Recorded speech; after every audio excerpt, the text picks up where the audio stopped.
You're scared. And you should be. This is not your company anymore.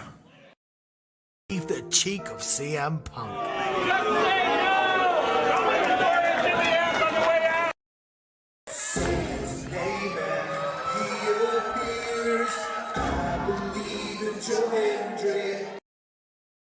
Out, combo move. This is what they've been doing. Hey, McAfee. Everyone shut the up and sit down! We got a mom in the front row who taught her daughter how to suck dick. I'm Mina Shirakawa. I used to be a model. I want to put on a big show. And that's the bottom line, because Stone Cold said so. What is going on, everybody? Welcome once again to the Saturday Shenanigans, hosted by yours truly, the Renegade JJ Williams. Hi guys. Hi guys.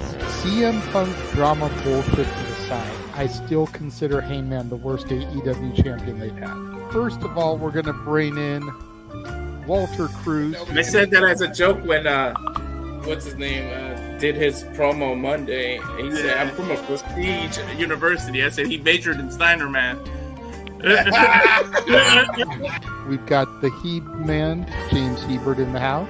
I do really cool and dumb things for mutants. Right. A lot of shit going on here. A lot of fucking crazy ass shit.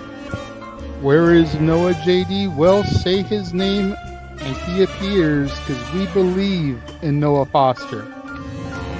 Fuck is this intro?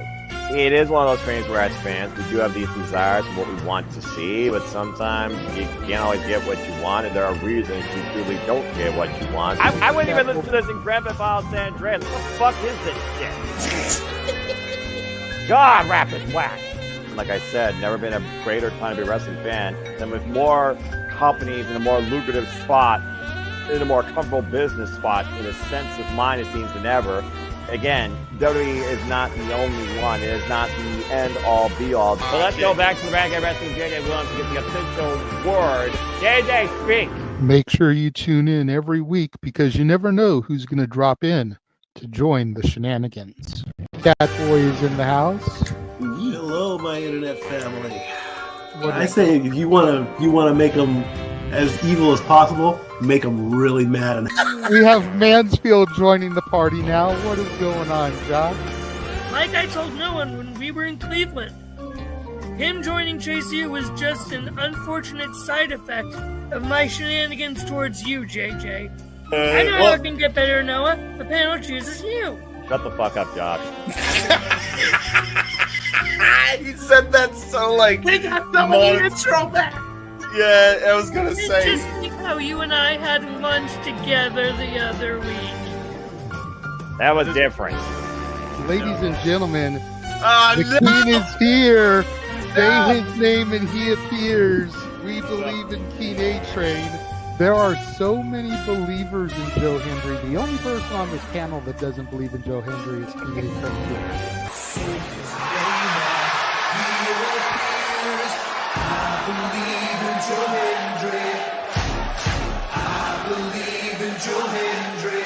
Tell the world why you do not believe in Joe Hendry.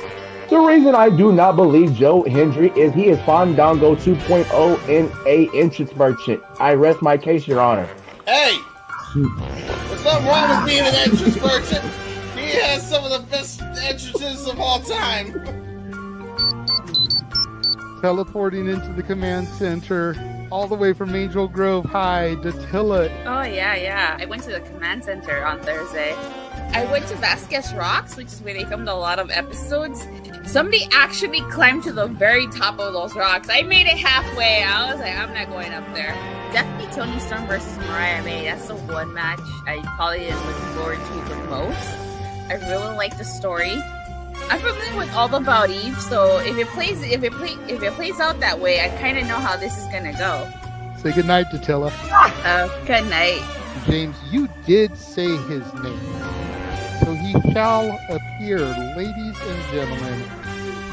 first time on the Shenanigans. Jeff Meacham is in the motherfucking house. Ah! All right, we're coming in hard with the botch. All right, fucking hell. It's good to be back. It's good to have an opportunity to talk to the crowd on a Saturday. If you want to have yourself stomach through it, you can go back and watch when the Main Event Mafia took over Impact. That's what James is talking about. So if everybody just joined us, we're talking about people sedating people, attempted murder, boys, and tips. Welcome to Saturday Shenanigans, everybody. Aren't you glad I'm back? Welcome back, Jeff. Cool. What is going on, everybody, and welcome to the year-end episode of the Saturday Shenanigans here across the Simply Reliable Studios brand of channels. I, of course, am your host and moderator, the Renegade of Wrestling, JJ Williams.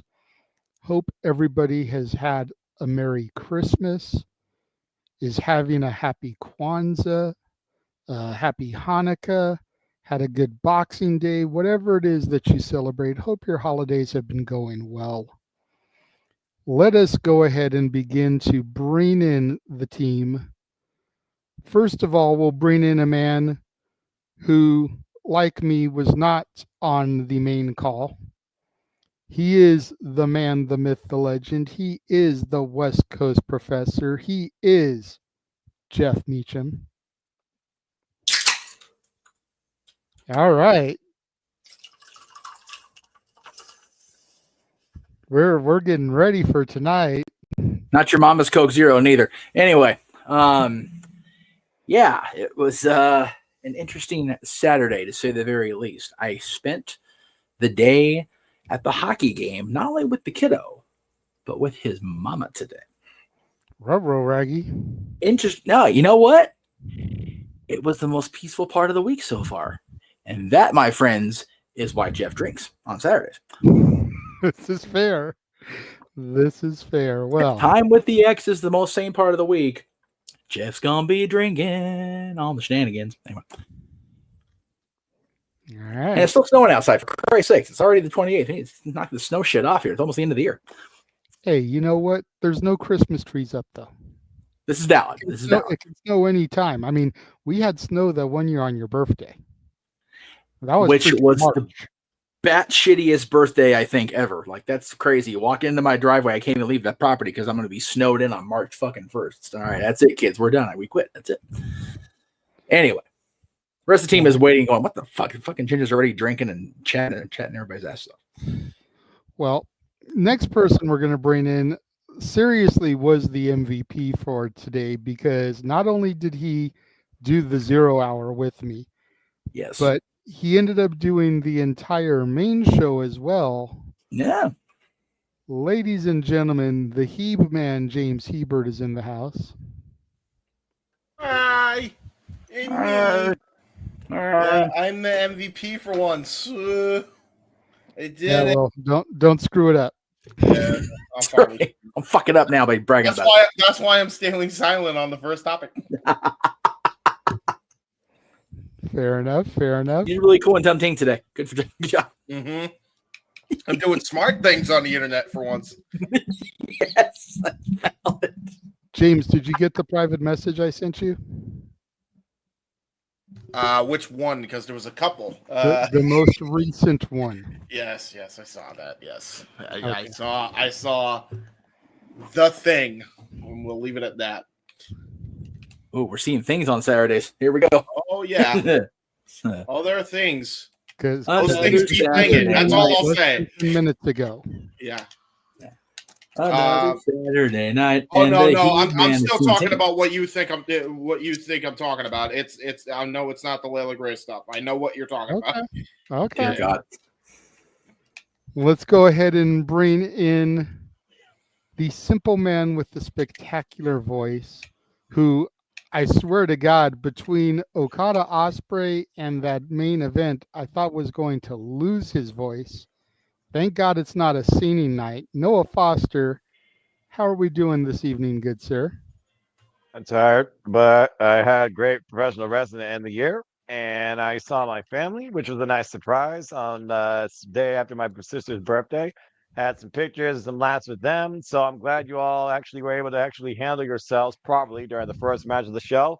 I'm glad I got to call this last pay-per-view with my fellow All Elite bros here in the Super studio. So it was a lot of fun. So feeling good, but very tired. But good to see y'all once again. Here's to ending the year the right way. Well, I mean, when you go back and you watch the 0 Hour, I'm not sure how well James and I managed the commentary, especially for the women's match, but that's a whole other story. Well, yeah, things happen. That's all I'll say. And shame on you for ruining the rookie Tony Storm's first 0 Hour. Like, shame on you both for that, really.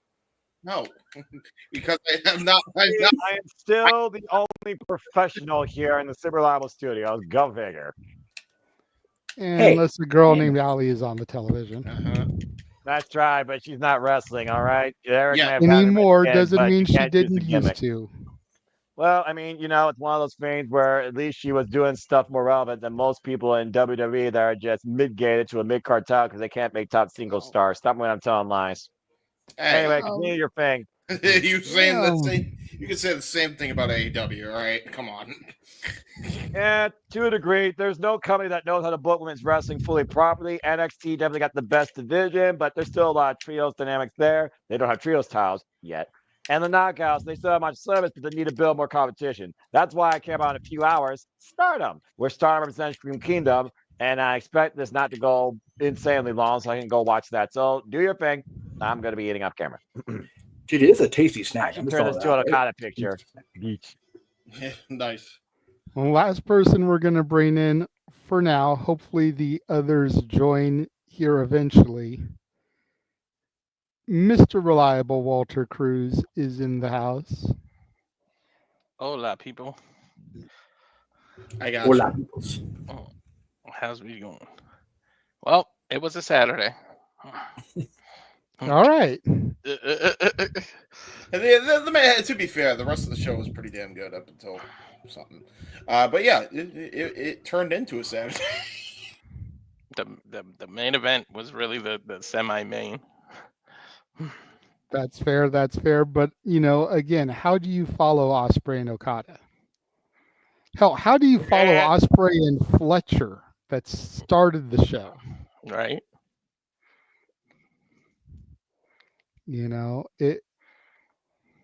I just felt bad for every match that came after that opener. The 0 Hour was the 0 Hour. Those weren't supposed to be, oh my God.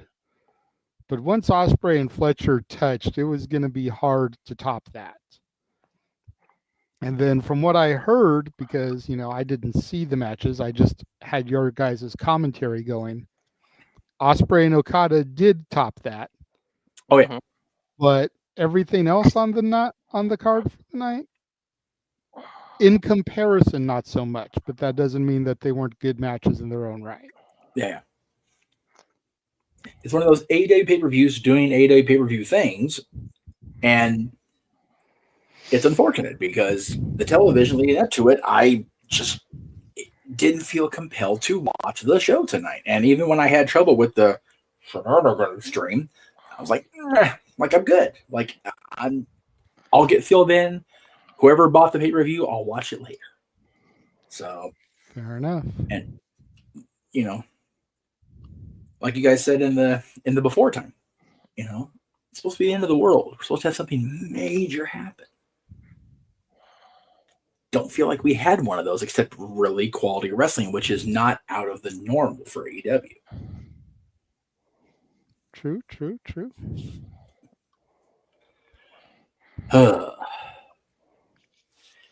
Well, I do see one of our guests popped in. I'm just waiting for either confirmation in the private chat or for the camera to go back on so we can bring him in. We'll be a party of 6 then. There you go. May even get more in here. This may be one of the largest panels that wasn't a karaoke because there was another gentleman invited to join also. Whoa. Outsiders to us, but not to some of the people on the panel. Ruh-roh. Should the meat be a skirt? No, I don't think so. Okay. I think someone should just simply be scared. Oh boy. Oh boy. Let's just say that these two gentlemen are also residents of the all things wrestling variety. Oh, okay. We're just gonna keep it. Good Look luck, at Noah. JJ. You're Noah gonna need came it. back on. Yeah, you're gonna need it, JJ. Good luck. Enjoy my nightmare.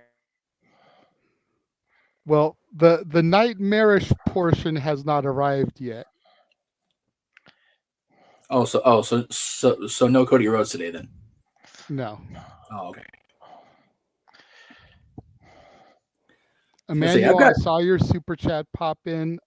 I'm just, like I said, I'm waiting to bring in the guest, and then we will get to the first topic, and we'll get to everything else. May I introduce a non-topic topic since we're waiting for somebody? Sure. Everybody's favorite gift they got on Wednesday morning or Tuesday night if you do that thing. Fair enough.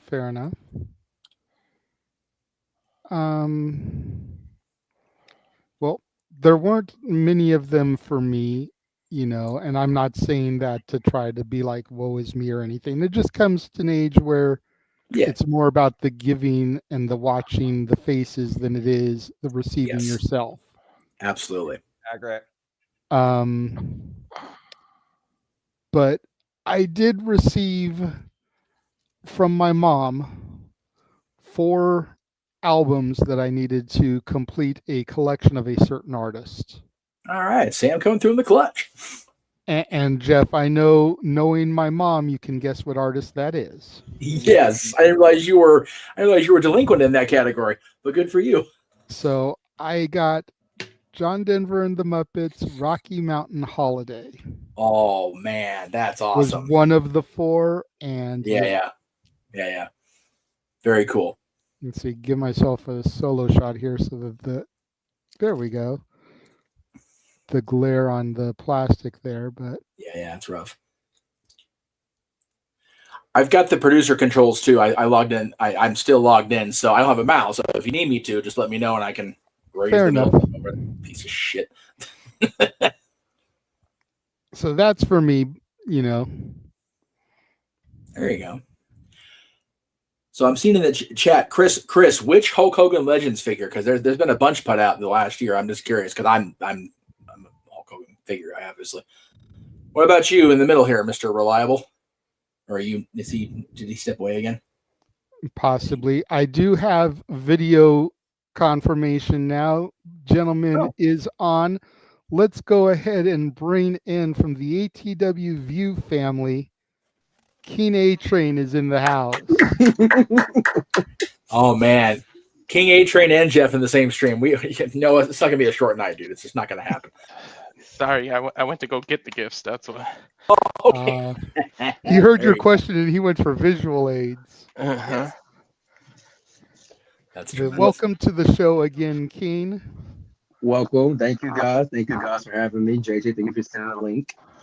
Not a problem. We're just waiting to see if your cohort shows up when he gets off work. Got to make sure that you shoot him the link because I don't have a way to communicate with him. Bet, I got you. Everybody's going off camera. It's a new thing to do this year. I'm on camera at least. Well, we know Noah's eating, and now that the King is here, he may not want to be on camera. Right. He knows it may end up spelling his demise. Yes. I wouldn't go that far. Well, he got caught a couple of times on Thursday, though. You know, he willingly offered up when his birthday was, which gave me the perfect day to schedule our February karaoke stream because we'll just do a karaoke / Noah's birthday bash. Mm-hmm. And then he also said that if Nakamura walks into the Noah show on January 1st, he will never disagree with me again. Can read the fine print. There was no fine print. Where's the papers? I don't see no papers. They're on my desk. I'll fax them to him later. Anyway, It's in there somewhere, I'll written do something things. small, I'm sure. All right. Yeah, exactly. I use 8-point font to get a better of you freaking fools every time. That's okay. Then I take a picture of it with my phone and zoom in. Yeah, there you go. Because my eyes are that shit. Right. You have shitty eyes in the Simple Lab Studios. Okay, let me try that again. There we go. Looks like Daniel got a few movies for Christmas: Deadpool, Wolverine, Beetlejuice, and the Wishmaster collection. Oh, I've nothing still not beats. seen the Beetlejuice sequel. I got to see that. Me Chris neither. says it was an '80s Hogan figure, so I don't know if that Oh wow, narrows it down any. That's awesome. I can't get over the Wishmaster go fuck yourself part. That shit is hilarious.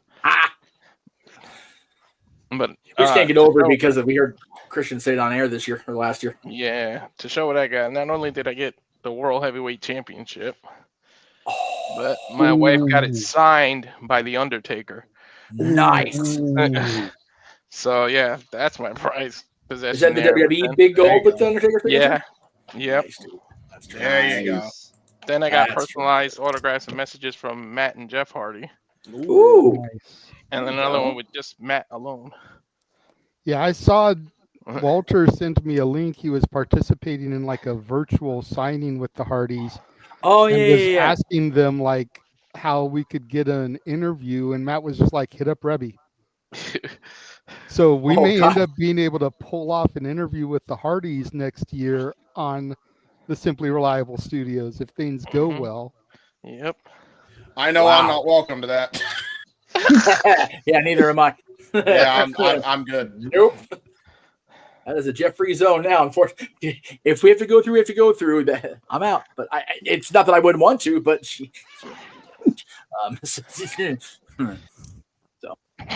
What about you, Keen? We're just kind of starting small. Jeff asked while we were waiting for you to come on camera, what's your favorite gift that you got for Christmas, basically?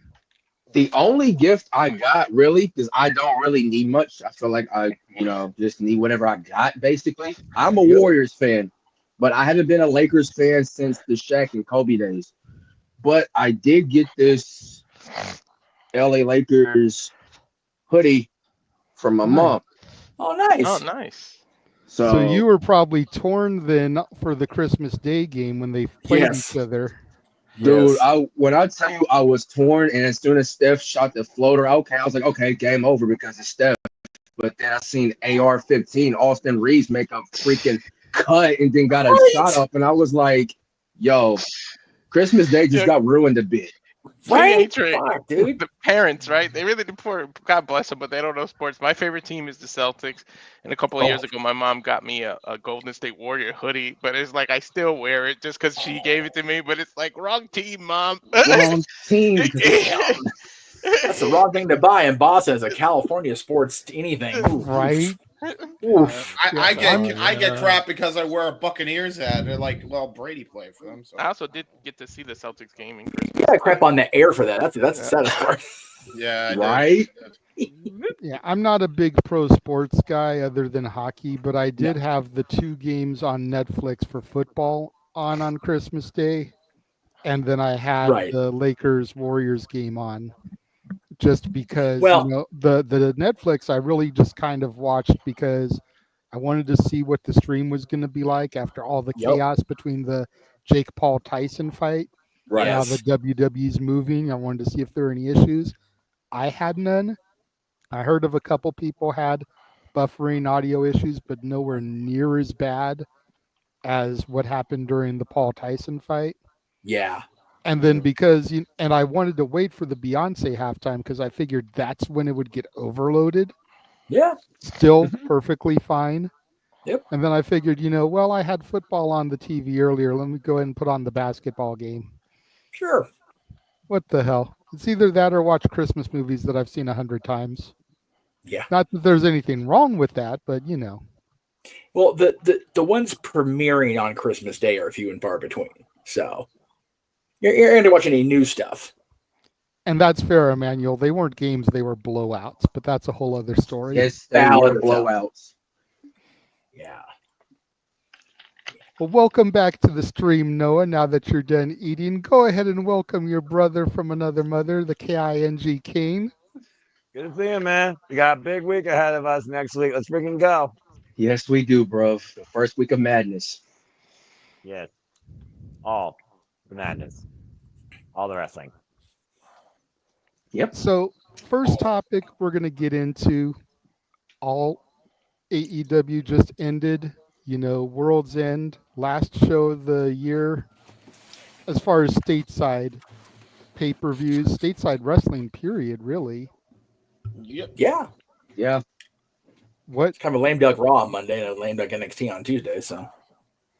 What are everybody's thoughts on the show? I mean, for me, I think the big standout, at least from what I saw, because I didn't get to actually see the pay-per-view, but I saw the pre-show, the 0 hour. My big takeaway was Jeff Jarrett's comments at the end there. Yes. Oh. And that come Fight for the Fallen, he is going to make an announcement regarding his career. Interesting. And you can ask Noah. I mentioned on Simply Predicting that Jarrett's probably getting close to retirement himself here. Yeah. I think 2025 is going to be the year of retirements. And I think this could very well be a retirement announcement. The question is, will it be effective immediately? Or will it be kind of like Cena did, kind of like Bryan did, where he's like, 2025 is going to be my last year. Come December 31st, 2025, I'm done. I mean, Michael Satomura, Hiroshi Tanahashi, John Cena. Now you're adding Double J, Jeff Jarrett to the fray. And again, Jeff Jarrett has nothing else to prove.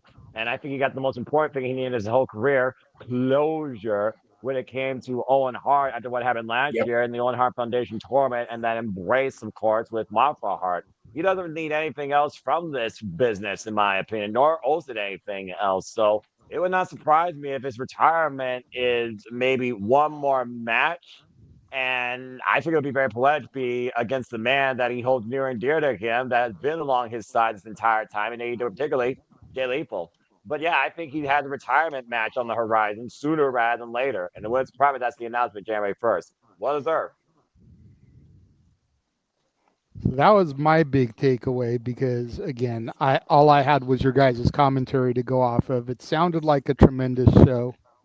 Yes. We were kind of talking in the green room beforehand, like, how do you follow Ospreay Fletcher just to start the show off? God, and then Ospreay Okada did it, and it's like, how do you follow that? You don't. Yeah, you don't. Simply Yeah, put, you don't. As far as the rest of the show goes, my biggest takeaway is that Stat is most definitely not where it's at, as she did lose again. Told you, Noah. You're entitled to your opinion. Sometimes you're wrong. Sometimes you're right. I don't discount your opinion. Oh, that was random. I'm not going to give you too much crap about it, but I did say that, like, dude, you convinced me to go for her, and then she lost. She did put one hell of an effort, though.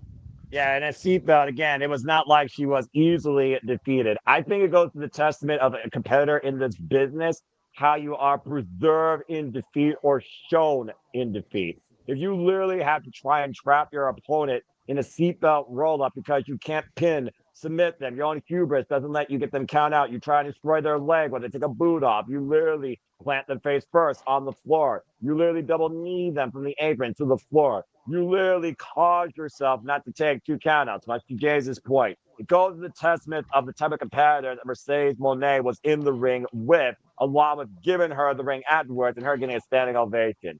No matter what you say, Stat will always be where it's at and will always be a standard of the women's division and bring out the best of whoever she's in the ring with. Yeah, it's like I said in the actual chat room of the watch along. Monet's not going to lose that TBS title until the world title's in the babyface's hands. Period. It's not going to happen because she sure as fuck not going to be the babyface world champion. No, so not at all. And it's just not logical to believe. And I'm a fan of Statlander. I said it in the chat, but Monet has definitely reached that point that she's not going to lose until the world title opportunity has a clear and direct path. And a lot of us in this room don't like that. And that is what it's going to be. It looks like the whole thought process of Tony being the one to upset Mariah to get it back is not going to happen because Timeless Tony is gone. This rookie Tony Storm, who's now arrived in AEW, is building her way up the ladder, one on the 0 hour. Good on her. Good on her. First time ever match against Deonna Purrazzo coming up. That's huge for a rookie like Tony Storm. First time out. That's cool for her. So very excited to see that.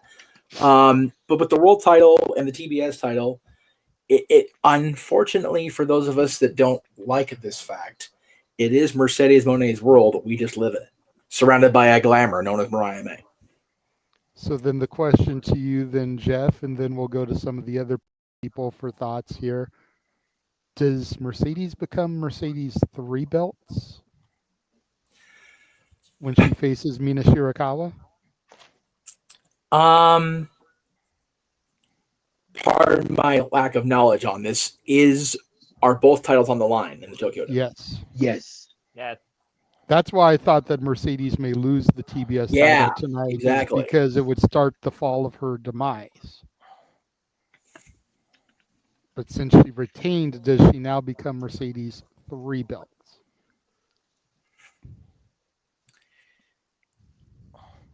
I'm going to say yes. And again, I'm not a fan of that myself because I do like Mina and I do not like the fact that Mercedes has been put in the position she's been in because I don't. She's talented. I happen to like her. I just don't like the character, and I don't like a lot of the BS I've been privy to behind the scenes as far as heard about. Not a fan of the chatter, but again, in the ring, I've not been unimpressed so far. I do agree with the consensus of most wrestling community that the money that went out to her has been grossly wasted because she's another one of the ex-WWE people that just has not brought the ratings up, has not brought the fandom back. It's just still remained that stagnant pace. But in the ring, she's like everybody else. She's very good. The Twitch comment just popped me. Sorry. I saw it too. Yeah. This is not by choice. My razor broke, or I would be clean shaven again. What do you gotta do? Christmas next year, apparently. Well, or actually, I have a birthday in March. New razor. Yeah, I think that until she has a clear path to the world title, she's just gonna keep belt collecting as long as she's facing champions. It's the unfortunate reality of things. And while it is still my turn, since we went off the topic really quick, I'm just going to say that the gifts that were my favorite actually aren't even here yet. They were announced or made not my knowledge post Christmas. We finally get the Percy Pringle variant of the Paul Bearer figure. That'll be here soon-ish. Damn t-shirts, however. Yeah, I'm a little jealous of that NXT shirt. Yes. The damn shirts were supposed to be here the 6th.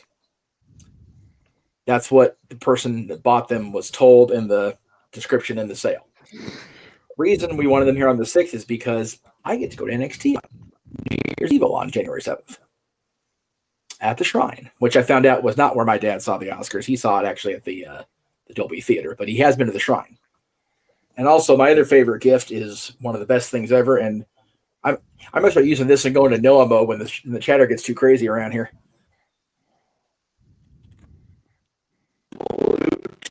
Bluetooth noise canceling. Oh my god, these things are a gem. So, but yeah. Anyway, yeah. So I get to see NXT in LA, the TV show as opposed to the pay per view. So that'll be fun. Yay! Yay! But I'm convinced that Mercedes is just going to keep on winning, keep on belt collecting until otherwise.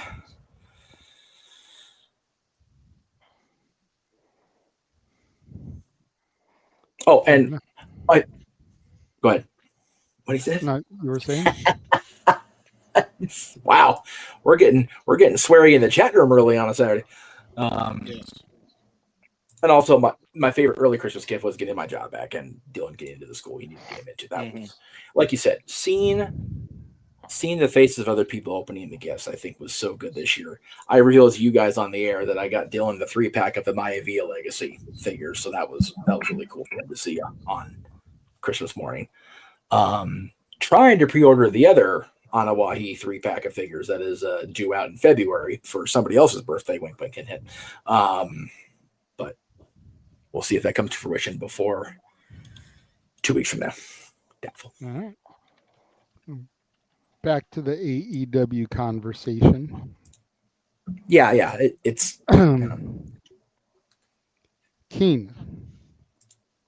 Go ahead and throw things over to you as a day zero AEW fanatic, someone who, much like Noah, has not lost their passion for the brand. What was my biggest takeaway? Of course, I'm going to give it to Ospreay and Okada. It was Ospreay and Fletcher to start out the night, because that, if you want violent counter wrestling at its finest in a Continental Classic stake, Ospreay and Fletcher was that to a T. It was that to a T. And then, of course, later on during the night, we had Ospreay and Okada 8 revisited, because previously they fought at New Japan Battle in the Valley earlier this year, which, if I was to compare the two matches together side by side, just by 2024 alone, their second one this year clears their first one. Easily. Hands down. That was really good. Okay. It should have main evented the show, in my opinion. I think it was. And plus you had Kenny Omega coming out too. That should have been the main event. That's how you should close out the show, with Okada and Omega staring at each other with the all-in backdrop looming, which is basically coincidental at this rate. Okada and Omega 5 at All In. But the question remains: is it going to be for the Continental Championship or non-title? That's where it remains. When it comes to those two, they can work either or. They don't need a championship, and they've proven that verbatim. So I'm all in for it. And whether or not I'm going, still debatable. But if I don't go, King, you lucky motherfucker if that happens. Yeah, because I'll be there live, of course. Yes. We found out on Impromptu this week that Keen will be on the ground at All In, so we'll actually have a correspondent there. Nice. Very nice. I will try to provide that at the shrine if I'm able to get a signal. I've never been there, so we'll see how that plays out, Lord. Definitely. James, over to you, good sir. Oh boy. Okay, so the show was decent. I thought it was good until the main event. And that's burnt out. I mean, not only was I burnt out, but all right. I'm just gonna say it once, and then I'm not gonna bring it up again because it's beating a fucking dead horse. Because everybody else has already said this at this point. If Shane McMahon was not the end goal, then fuck this storyline. I said it. It's at this point, it is now nope territory for me. Moxley has become nope territory with me, just like the Bucks and Jack Perry. I can't stomach this anymore. It's like, I don't know. It's something about it just feels like a damn slog. Like everything happens and not a lot happens at the same time. Every time now. And yeah, I'm over it, man. I tried. I can't get behind this world title run of Moxley. And this is the worst Jon Moxley's ever looked. And I like Moxley. Yeah. I really like Moxley. I'm not one of these people that think Moxley doesn't have a place in the fucking show, but Tony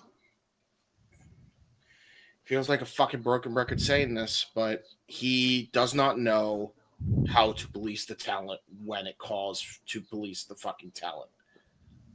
It happened with the Punk and Elite bullshit. It's happening now with the storyline. It's happened countless other times in between. It's nauseating at this point to fucking keep bringing it up. Police your fucking talent. I will say that until I'm blue in the face, because sometimes shit ain't working.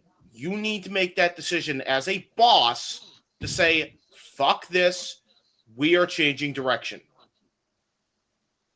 Fuck this, we're changing direction. Oh, wait, I'm not the boss. Sorry, go ahead. There you go. Okay, but to counterpoint, James, to try and play a little bit of devil's advocate here, how many times do you redirect and change direction before you try to let an angle ride itself out? I would listen. I'd agree with you if we hadn't already tried this storyline twice before, and they both lasted about the same time, and they both failed. I ain't waiting for third time's a charm. As far as I'm concerned, one try was enough. You know what I mean? Like we're at a point right now where you have so much talent that could actually be adding value if you put them in the fucking forefront. And they should be put in the fucking forefront for a reason. I'll say it here once and I'll say it again. I know people don't want fucking Paige there. But who was more talked about after All Out? Jon Moxley or Hangman Adam Page? I think you know the answer to that question. How you don't capitalize off that fucking momentum when you have that much chatter about the guy, again, by the way, is mind-numbing to me. It's mind-numbing to me. I would have had a field day with Adam Page. I would have made him the leader of this fucking group.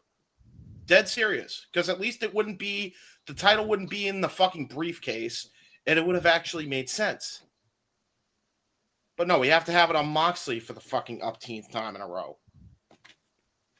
It just don't work. It's not working.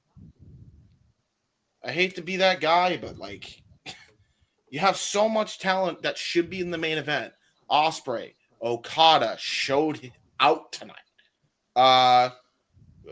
Konosuke Takeshita, Powerhouse Hobbs, Darby Allin. Crazy as that Yahoo can be sometimes. There's so much talent on that roster that people are more interested in than Moxley and his group of misfit toys right now, that like I'm over this angle already. Not even already. It's been going on for 6 months and nothing's happened. Nothing substantial has happened. And apparently, if rumors are to be believed, and they are rumors, it's going to stay that way for the fucking foreseeable future. There is no plan with this, apparently. None. So we got this for another 6 months. Good luck. Jesus Christ. There's my rant on it, I guess. I can't help how I feel about the shit, but like this shit is just not fucking working. In my opinion. This hasn't been going for 6 months, has it? Yep. No. Didn't it started Wrestle Dream in October? It really... Okay, so it started when Mox came back. Yep. And cut that promo on Siobhan. Yep. Whatever that was. It was furthered immediately after All In when they attacked Bryan. Okay, I'm sorry. You're right. 5 months. It really kicked into gear when Mox won the title. Before you move on, I was going to elaborate on James's a couple points. First of all, JD, you want to play devil's advocate? How about the storyline at last year's World's End with what went fucking over with the Devil, Adam Cole and MJF, that didn't even get resolved tonight in their match, really?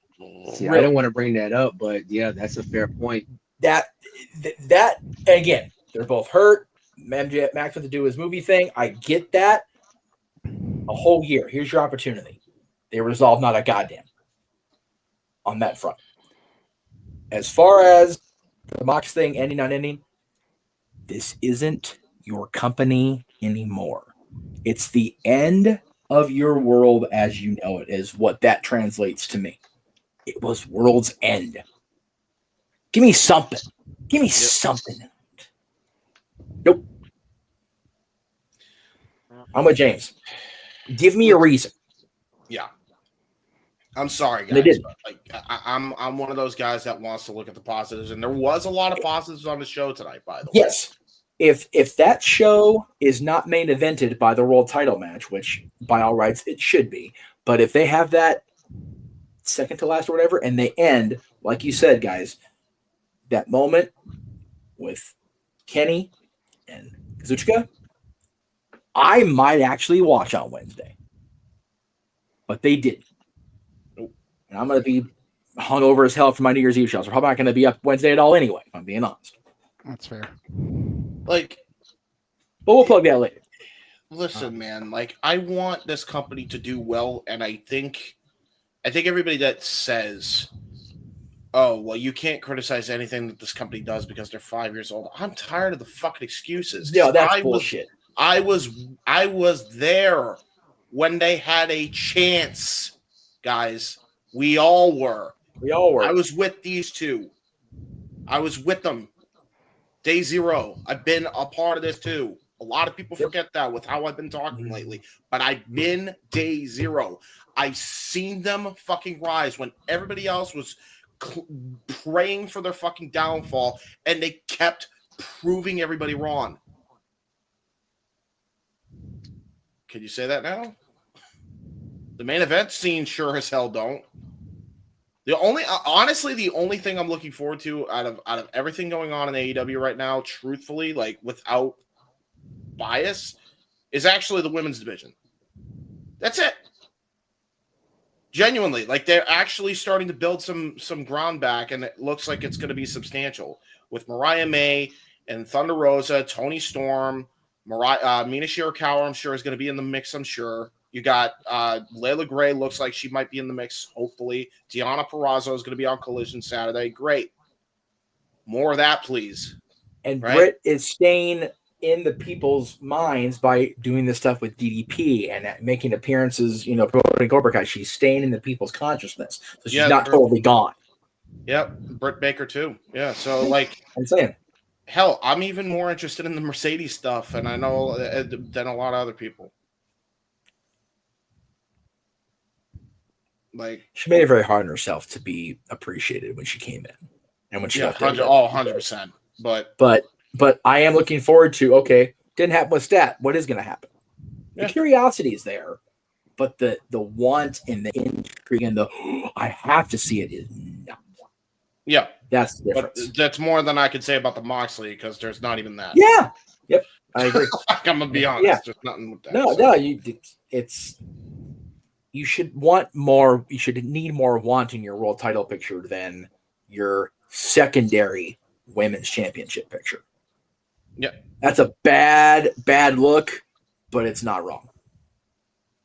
Nope. Sure.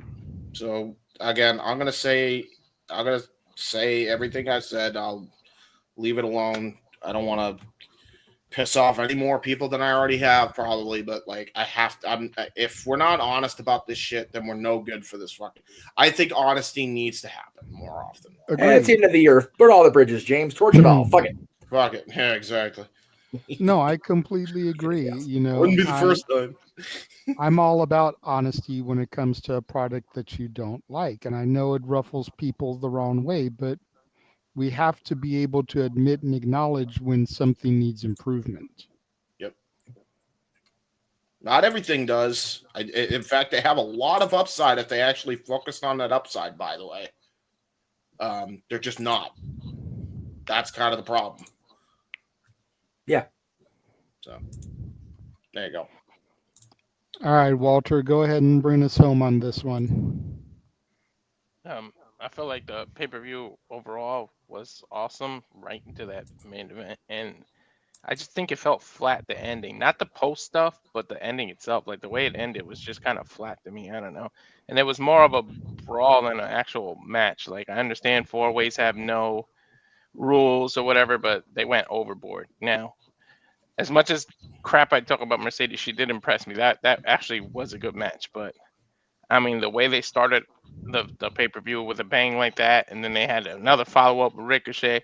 It's like they crescendo too early. It's like they should have maybe skipped a couple matches before they gave us the other Continental semi-final match. But I do understand they just wanted to get it out of the way so they can get rest for later because of how much he was bleeding, Osprey. But like, I feel like you were like this right at the beginning, and then it kind of went, and then I mean, there's nowhere to go but down once you're all the way up. So they messed some things up about the order, but overall, I'm okay with it. I'm so over this MJF Adam Cole shit. Like nothing was settled. Like why? Like pretty much, it sounds like it's gonna keep going now, and I don't want to go. Like I said it on the stream. This is the feud that never ends. Like I'm getting tired of it. Like it just goes on and on. And yep. I mean, Mercedes. I hope she's not 3 belts. I think she needs to lose something in Japan. And the thing with Mercedes, she calls herself the best wrestler in the world. AEW is all about it. The richest she ever been. So why are you stuck holding the mid-card title? Why aren't you in the main title picture? Like, why are you so this about the TBS? You should be going after Mariah May and going after the the women's world championship so that you can prove you are the woman. You're the main title. Everybody's got to go through you. Why'd you go after the TBS first? Like, it's essentially she went after the IC title first. Like I said, I'll add you one better, Walter. Why is the fucking world championship not fucking in the spot that Mercedes was in tonight? They feel like Mercedes is the bigger name, I assume. Okay, then why isn't she the world champion? Shouldn't the roles be reversed then? That's my point. But she may be a more recognized global name, but you just did a Tony Storm and Mariah May story that was like the best story of the year. Like seriously, that you elevated the women's division, and then now you're starting it over with this amnesia. But it's like I need to hurry up and get to the results. Like I need Tony to get clunked in the head, whatever she's gonna do. Somebody show her some old matches so her memory comes back. Take some ginkgo biloba, some shit, and go back and go fight Mariah May. Like I need it to happen. I don't want to wait all the way to All In. Like there's way too many pay-per-views. Like Chris said some stuff, but he skipped like 4 pay-per-views, and I'm like, you want me to wait all the way to Texas? You still got like 3 other pay-per-views. Like I understand long-term storytelling. I understand that we always claim for that, but sometimes the story can be too damn long. Mm-hmm. Yeah. Like it's like, can you just end it? It's like we love JJ and I love movies, right? Sometimes the Marvel movies can be a little too long. Like they keep your interest, but sometimes in the middle they fall a little flat when they hit the 3.5 hour, 4 hour mark. It's like, God damn, can you end already? And then on top of that, I gotta stay in the theater because you know damn well there's gonna be a cut scene after. So it's like, holy shit! I just wasted like half my day here or a quarter of my day. It's like, you all choose to waste your time doing that. So I mean, hey. Hey, to be fair, I don't. I said after Endgame, what is there left? that's my theory there. It's not a waste when I love professional wrestling. It's just a little disappointed with what they do, but I mean, it is what it is. Nothing I can do to change it. Tony needs some kind of booker or writer or something. I hope Bryan Danielson fills that role up when he's ready to come back and be off-screen character, do some writing. I always say that you need like an Undertaker figure backstage in AEW, like somebody who commands respect out of the locker room. No, the fuck, you're not going to do that. You're going to do this. Otherwise, you got to deal with me. Like somebody has to step up like that. And I feel like, I know AEW, like you said, James, is only 5 years old, but somebody needs to step up. You've signed a lot of veterans from people that have been around 20 plus years. You got Christian, you got Edge, you got all these people. Somebody needs to step the hell up and make the locker room respect them. It's like you're playing ball with what we have to do with these storylines. You're gonna play nice with one another, or else like you got to deal with me. Not wrestling court per se, because it's 2024 and you know people bitch too much and cancel culture is around, but you got to at least respect somebody in the locker room, and he needs that presence. I don't know where you get it from, but even if you sign somebody to a Legends deal just to be that, like something's got to happen. Shane McMahon would have been the guy.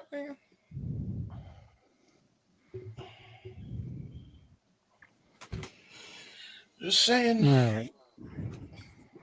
I mean, I definitely agree that if they were going to do something major, tonight was the night to do it. Maybe instead of the whole destroying the set last night, they should have done something similar to that tonight. It made for a good way to end Rampage and to destroy Rampage, but I feel like it lost some luster with there not being anything like that to kind of end the night tonight. Yeah, exactly. All right, before we go to our first commercial, I do want to get Emmanuel's super chat out of the way as it kind of ties into the thoughts on this. What is considered a bad pay-per-view in today's wrestling? TNA Under First Siege. of all, thank you for the super chat, Emmanuel. Appreciate it. Yes. It's all subjective. Yep.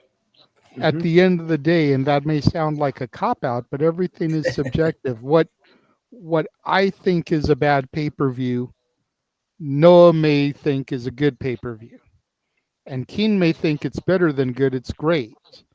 You know, James may think it's average.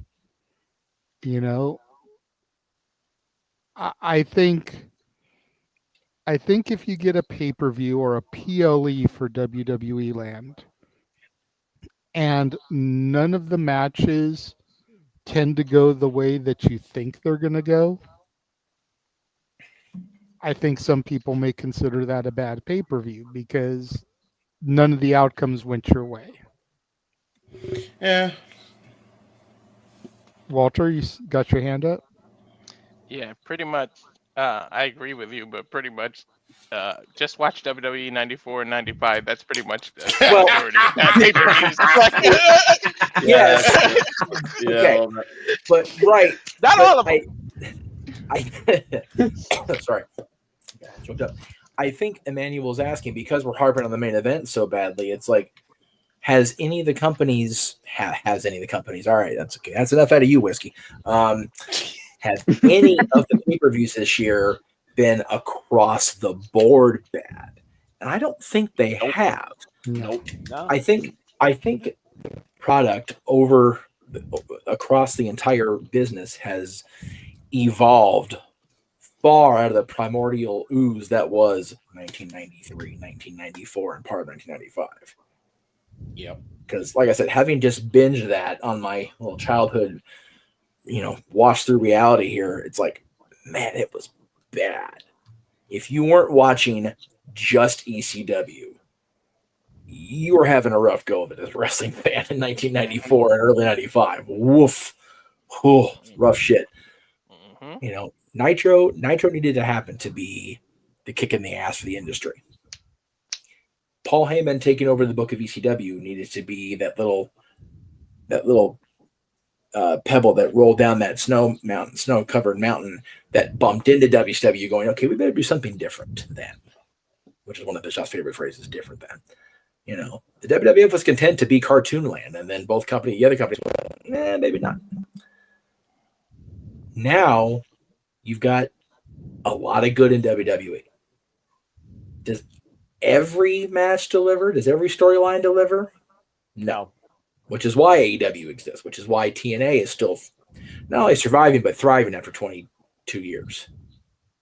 Which is why the NWA has their audience, however small it is, because of all the bullshit that's gone on. Which is why the indies are kicking more ass than probably ever. Which is why there's a WWE ID system in place now. Because the WWE even recognizes that we're not perfect. We need to build the future. These kids on the future.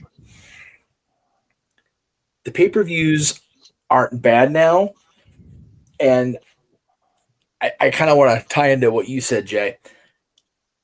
Maybe not what we're expecting, but as long as they don't deliver solidly 2.5, 3 hours of, oh my God, I paid for this or I invested my time in this, then I think it's okay. This show is a great example.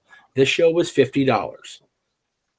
A normal pay-per-view isn't worth my $50. This show tonight was worth about, if I was still paying what I could pay in 1995, this show was about worth $25 of the $30 I would have paid. It was solid, except for the last show. Yeah. And I think to your point of subjectivity, a lot of the good in the match quality for some of the audience could have made up for the abysmal lack of any damn thing in the main event. For some of the audience, it did. Us in the room here, it seems like. Noah and Walter and James got to call it, so they have a different perspective than you or I, who didn't see it, or King Adrian, who only watched it, didn't call it.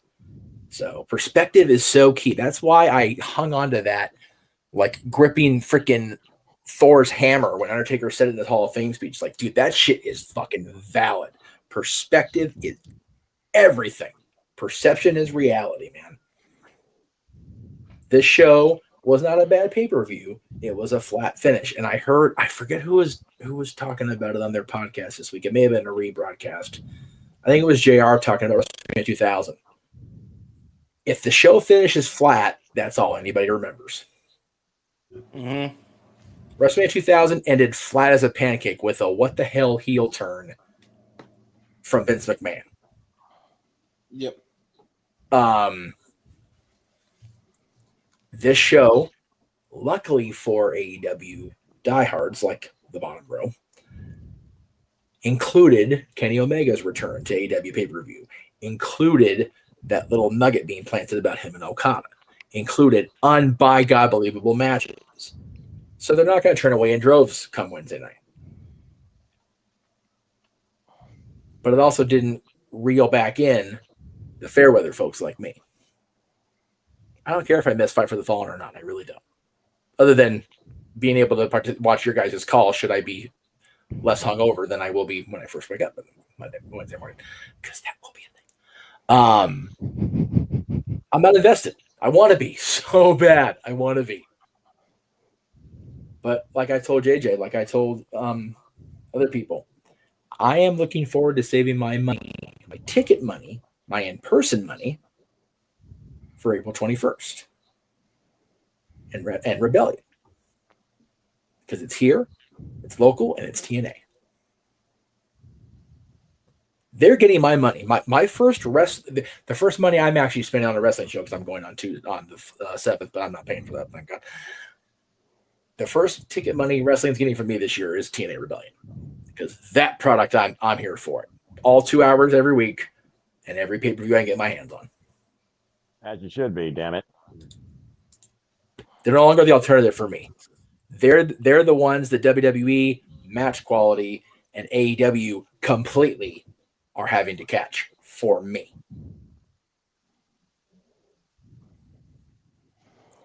Fair enough. Before I turn it back over to you, JJ, the delivery is in your inbox, sir. Thank you. Anybody else have an opinion on Emmanuel's super chat?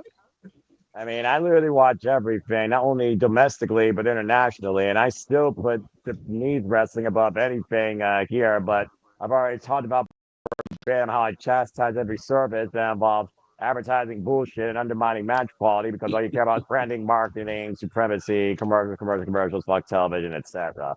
But again, like I talked about also with my live experiences, I've been to SummerSlam, meh. It was nice finally meeting Chanel. I went to Dynamite Fright Night, incredible main event, awesome seeing Camille and Chris Statlander, Bloody Matthews, Adam Cole, and there was everything else. I went to TNA Bound for Glory, one of the most phenomenal live experiences I've ever had in my life. Seeing Masha get that moment, Jordan Grace, TNA Knockouts match of the year. Seeing Joe Henry get that chance to Nick Nemeth until that crook tried to run Vince and John Layfield took his head off. And then seeing the inside of Jeff Hardy's mind in the main event in Full Metal Mayhem. And speaking my Bill Vikingo, TNA was my greatest live experience in the longest time as a wrestling fan, and TNA was my company to watch this year, except for the worst knockouts match in history with Ash by Ignorance and Jessica Havoc at Under Siege, which, again, I still can't believe that me, Walter, and James called that and survived the telltale. But that being said, yeah, I look at, again, what's quality versus quantity. What do you look for as a wrestling fan? I look at only the positives. There's always negatives in everything. There's always going to be misconstrued criticism and judgment for me in everything, especially when it comes to WWE. For the longest time, that soured me. But Paul Trish Beck has restored a better feeling in me, especially in NXT. But at the end of the day, watch you enjoy, and if you don't like it, then keep away from it. There's no point in further chastising it or hurting your brain or your mentality and beating a dead carcass with bullets when it's already dead beyond all belief if you're not fully into the product. Even if we do it here in this fun forum, if you're not into it, don't feel obligated to cover it. I'm still going to enjoy AEW because, again, there's so much more good than there is blah. And whatever, it is whatever, but it's a minor, minute thing. But as far as I'm concerned, next year, just get me to NJPW, get me to Stardom, get me to TNA, and then I'll look at AEW, ROH, NXT, and WWE at the very bottom. Fair enough, Walter. I just wanted to put it out there. I think Bloodsport deserves a special shout out because the pacing, the matching, the booking, and the price alone, they had some good pay-per-views this year. Like Bloodsport deserves a special shout out too. I just wanted to put that out. Yep. Can concur. And I'm looking forward to Mission Pro getting back into things so that we can start covering them again. Only time will tell. That Prestige show was also a lot of fun too. That independent wrestling forum that we got to call for free and had so much fun during that. And then, of course, the thing that always starts off my year, Wrestle Kingdom 19, the new generation of New Japan Pro Wrestling is basically owning this card.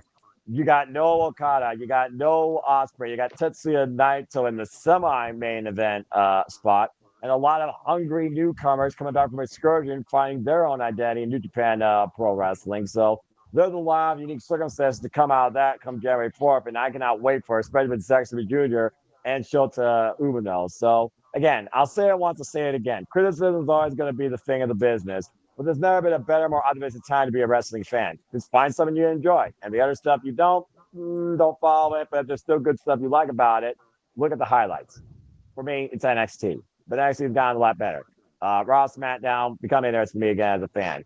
Fan professional wrestling. And I look at professional wrestling in a whole different aspect. A global aspect. And that might be what also puts me out there as different from the rest of the casuals and hardcores. I just toe the line in the middle and enjoy everything for the good that is in it.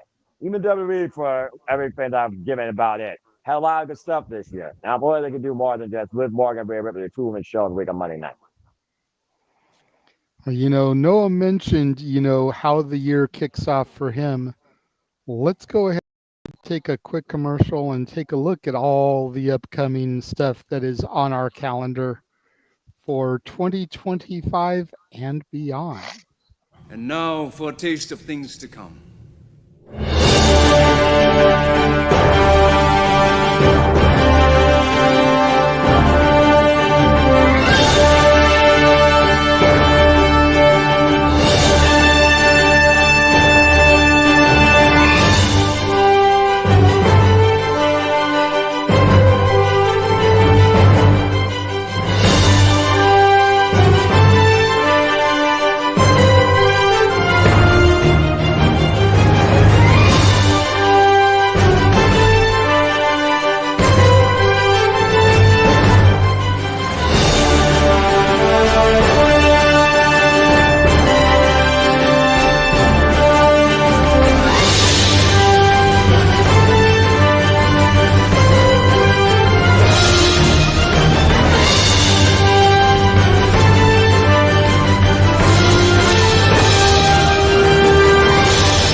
Even without a voice, practically, I still can celebrate and compass and hype up. Oh!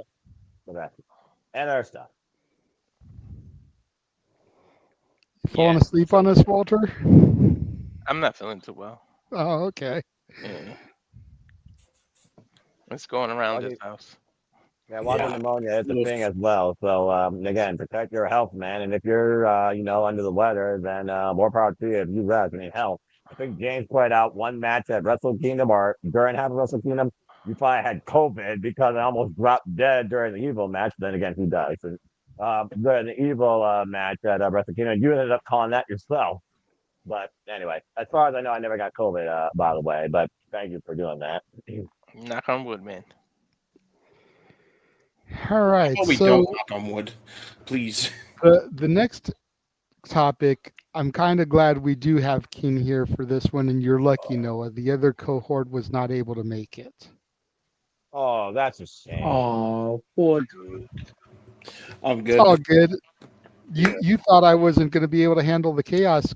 Keen is well behaved. It's the other guy that I was going to have to worry about. Yeah. You're the one that invited him, and you're also the one moderating this thing. I'm not moderating this thing. I'm just listening. That's true.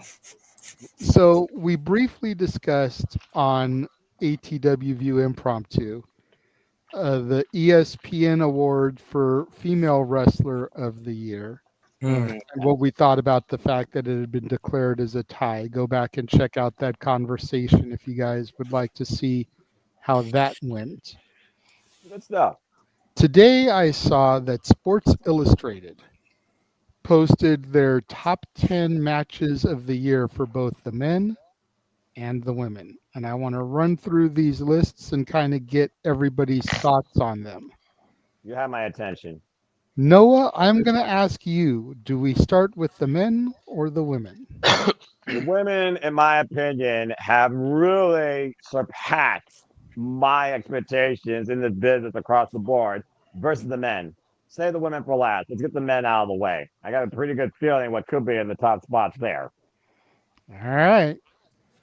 I got these off of NoDQ.com who reported it. So shout out to Bossman Rift for giving access to this. See him tomorrow. Number 10 for the men from Dynamite Holiday Bash, Will Ospreay versus Darby Allin. Wow. That's insanity. Late entry there. Well, I mean, again, James, you did lose your damn mind on that crazy Alabama Slimmer counter exchange, and Darby Allin did beat Will Ospreay. So, I mean, I think that's justified. Continue. I feel like it may be a little bit of recency bias considering that match just happened. That is but it's also true. Will Ospreay, and dude is on the list like 5 times. Oh, God. Like Wrestler of the Year, Bob. I mean, just putting it out there. Yeah. That's why we used him on the graphic, because he was on here 5 times. I see. He's a five-time Number Sports 9. Illustrated winner. Number 9 from Forged in Excellence. Speedball Mike Bailey versus Konosuke Takeshita. Yes. Absolutely deserved. All right, let's keep going. Let's not talk through all of these. Let's keep going. We're gonna be all night. Number 8 from Wrestle Kingdom. Kazuchika Okada versus Bryan Danielson. Oh yeah. Yep. Definitely hands down. All that. Let's fucking go. What a moment of respect, by the way. Forget American Dragon in the Tokyo Dome again. My life's complete. That was so dangerous. Continue. Number 7 from AEW Revolution. Will Ospreay versus Konosuke Takeshita. Knew it. Absolutely. Yep. Absolutely. His introduction in the AEW, by God. That match still, and Bryan Danielson even called that one of the best matches he ever saw. Enough said. Number 6 from the New Beginning in Osaka, Bryan Danielson versus Zack Sabre Jr. I am so upset. Technical I did not get to call that classic. with you. Literally. And again, he did not submit the man. He pin trapped him. But Bryan Danielson still passed off the nod of you are the best technical wrestler in the world. Number 5 from WrestleMania 40, Roman Reigns versus Cody Rhodes. That's all about that. It's the damn story. Yep. So it's one of those, we in the IWC get so wound up on the terminology of best match. Was it the best technical match? Was it the best story? Was it a combination of both? I think this one was much more story than it was technical, rating quality. But goddamn, it wasn't a hell of a story, especially that last 10 minutes. My goodness. Right? Right. Took 45 minutes to get there, but we finally got there. Jesus Christ.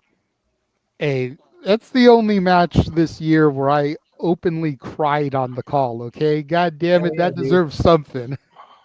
That's fair enough. And I didn't get pin count, and that's never going to happen again as long as I keep being play-by-play, so I will not deny that for you. Well, considering the main events of last year's Mania had us crying both nights for completely different reasons, Yep. I think we're okay with one good cry. Number 4 from Dynamite, Will Ospreay versus everybody's favorite scumbag, MJF. That was so good. 59-minute, 58-second, nearly to a draw, fucking first-time clinic for the International Championship. Yep, and So it became good to the see. American Championship following that. Yep, it did. So good to see Max fall back into his scumbag best and just like rip the victory out of Will's hands. So good. He used So the good. damn ring at the last freaking second. I love it. Love it. Fucking incredible. Number 3 What's from on TV? Forbidden Door, Will Ospreay versus Swerve Strickland. Of course, both those men main evented, and it was also Ospreay's first loss in AEW. And fun fact, that was supposed to be Yota Tsuji's spot against, I think it was supposed to be Ospreay instead of Swerve. Learned that through fight. Exactly. Yep. Number 2 from Hell in a Cell, Drew McIntyre versus CM Punk. Amen. Outside the cell. Yep. I mean, you restored the feeling, you restored the classic cell, you brought blood, Drew McIntyre almost broke his back, and you really made a feud over a bead bracelet with a couple of names on it actually matter. Well deserved. I think that match had the feel of the personal issue that Shawn and Hunters did in 2004, and I think it was better. Yep. I really do. Yep. Oh, the unsanctioned SummerSlam match? Yeah. No. Their Hell in a Cell match from 04. Bad blood. No, Exactly. it's going to take a lot, and Punk and Drew was very good, but it's going to take a lot to surpass Hunter and Shawn from 2002 SummerSlam. That was fucking believable, considering how long Shawn had been off, all the factors factored in. But yeah, their feud culminated in that Hell in a Cell match, and they didn't really touch a lot after that until they got back together. They had that Taboo Tuesday one off because the fans just couldn't fucking figure it out. But Shawn's really hurt, folks. But other than that, they didn't touch it until they reunited as DX. So it was pretty cool. Mm-hmm. But yeah, Punk and Drew was just fucking phenomenal. So good. That was the one. That was the one match show, but it was the only match I needed to see that night. And for number 1 for the men, any guesses? Well, let's I'm gonna see. go with- How many times have we named Will Ospreay? I got an idea, but go ahead, King. I hear you. I'm kind of in the same boat with you, bro. Like, I ain't got nobody else to think of. I'm going to give Mr. Schultz the credit in the chat room because I think that's where it's at. Will Ospreay is in the number 1 spot from Russell Dynasty against the American Dragon, Bryan Danielson. Yeah. Dynasty, of course. Dynasty. Yes, hey, bro. Where the Tiger Driver was brought out and then put away when he fought, he legitimately hurt Bryan Danielson. Where Ospreay put wrestling to the side for a second, figuring he legitimately hurt somebody he looked at as a friend and an idol. Hell fucking yes. I gotta go back and rewatch that match now. My God, that was worth the wait. And that was justifiably deserved. Damn right. So Emmanuel. before I move on to the women, I'm going to ask, are there any surprises there? Anything that you should be higher or lower? I was a little bit surprised personally that there was no TNA match on the list. Yes. Emmanuel brings up Joe Hendry versus Josh Alexander. So good. Considering how dominant Mustafa Ali was in the first half of the year, I'm surprised none of his matches for the X Division title were on here.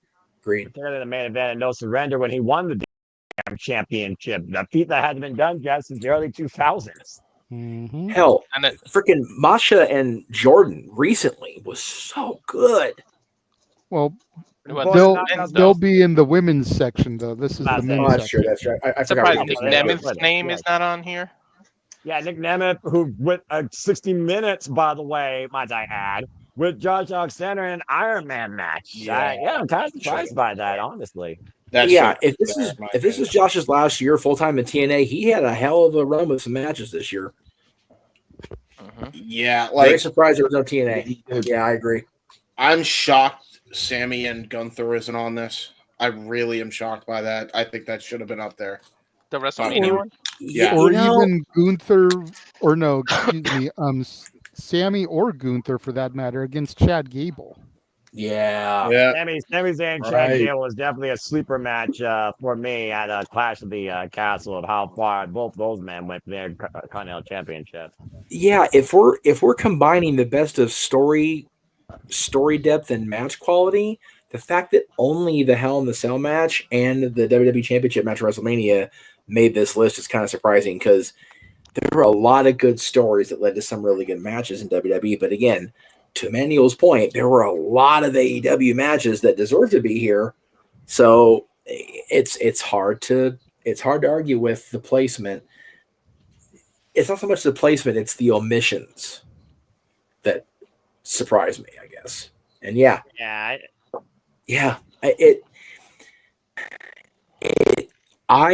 I think unfortunately what's happening in AEW now is it's very much WCW 2000. There's been so much that people aren't compelled to tune back in. That's where I'm at. That's why those ratings are what they are, because people aren't coming back because they're not being given a reason to. It's fair. It's sad. Yeah. All right, Anyway. so the women. All right. Make the transition here to the ladies. Damn right. This should be interesting. Yeah, I'm really curious to see Noah's reaction to some of these because there's a couple on here that I feel are recency biased also in comparison. Glasses right. Too. So coming in at number 10 from NXT Deadline, the Women's Iron Survivor Challenge. Julia, Stephanie Vakir, Zarya, Sol Ruka, and Ren Sinclair. I think rightfully so. I mean, you look at the dynamic, the international talent there. Sol Ruka with some incredible moments. Ren Sinclair, your dark horse that ended up with. But again, you were hoping out that you would actually win something. And Julia surprising us all now going to New Year's Evil. But what you saw there was the future of the women's division in WWE with the established and the rising and an absolute original athlete now becoming pro wrestler. And they deserve the main event that night more than the NXT Championship did, bar none. That made me a little bit recency. It was good, but yeah, I of all the NXT women's, and again we're only at number 10. I mean, we're at the bottom. That's why I'm also not going on a rant right now because I do have others in mind. Because again, NXT Women's Division has shown out far more than the main roster. Continue. Yeah. I always think it's always first bitching. Yeah. I will say that is the only NXT match on either list. Then I have a problem with it. I have a problem with that. That's rough, man. That's rough. That's not right. Give Ross and Perez credit to. Give Sol Ruka and Klein Jordan, students of the fucking game of Will Ospreay and Ricochet, what they fucking deserve. Nah. I don't like that one bit. The women at NXT deserve to be on this list more than one spot. And so help me, if you got a match from Ross to W on here where NXT should be, you're gonna get a rant from me. Because I bet you there's gonna be something on that's gonna piss me off now. But I got 2 words: Roxanne Perez. That's it. Yeah. Thank you. Amen to that. If nothing else, Roxanne versus Jordan from Battleground should have been on. Yes. Exactly. I don't know how that's not on there. I don't know how you don't have freaking what was it? Stephanie Valkyr and Julia had a match on TV. I'm surprised you don't have Jordan Grace and Masha Slamovich in that list also. Well, okay. Well, hold on. That's TNA. That's coming up. I'm sure. That has to. I hope. It sounds like TNA is on here, and still to this day, TNA is that premier representation of women's wrestling as the alternative, where they can truly be the main event and more, because they're not going to be the standard bearers of that since Gail Kim in 2008. But let's go ahead and let Jada continue the list before I get really pissed off. Oh, really quickly before I do number 9, Emmanuel Sports Illustrated made the list. Mm-hmm. And Shadow Batash, I see your super chat, but we'll get to it after we're done with the list. Number 9 is the only TNA match on the list. And it's the one you guys have been asking for: Masha Slamovich versus Jordan Grace from Thank Bound you. for Glory. Thank you. And again, it was really good. But there's the only one. Okay, so the fact that the NXT women and the TNA knockouts were back and forth all year, and those are the only 2 matches from either company on the women's list. Sports Illustrated is based out here, right? Believe so. I'll be in their office Monday going, what the fuck? I would say, what are we doing? What's going on? What's going on here? With Jordan Grace was the leader, the trailblazer, the standard bearer of not only the Knockouts division, but arguably TN fucking Ace and being Trinity at Hard to Kill, non-stop bangers and defenses all over the world, including Zendai Girls and Australia against Delta. She defended that fucking title against Top Steel and Sarah Brookside. Michelle Shaw of Who's Cool up top. Hell, even get asked by ignorance some freaking bliss, considering that was probably her best match of her career at Slammiversary. All right, seriously. That's a rough take by SI. I'm sorry. All right. Coming in at number 8. Walter. Wait, Walter. Yeah, Walter got his hand up. Okay, Sorry, go ahead. Sorry, I was on another tab. Okay.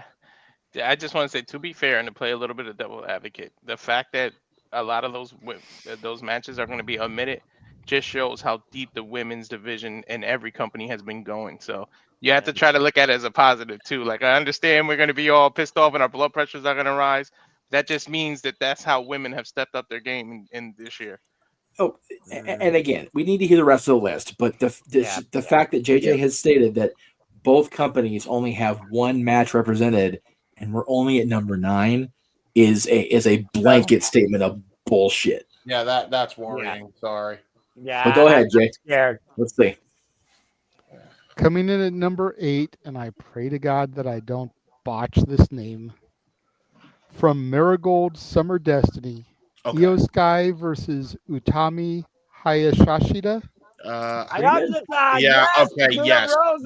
Yes. Former World of Stardom champion. Now that's justified considering 2 generations of Queen Quest leaders, 2 generations of Stardom leaders, a phenomenal one-of-a-kind dream match with Utami Hayashishida has been learning for. She's followed Io Shirai her entire career that encouraged her to become a professional wrestler in the first place. Okay, now you brought me back, and I got Marigold on here. So at least I know they're looking at internationally women's wrestling.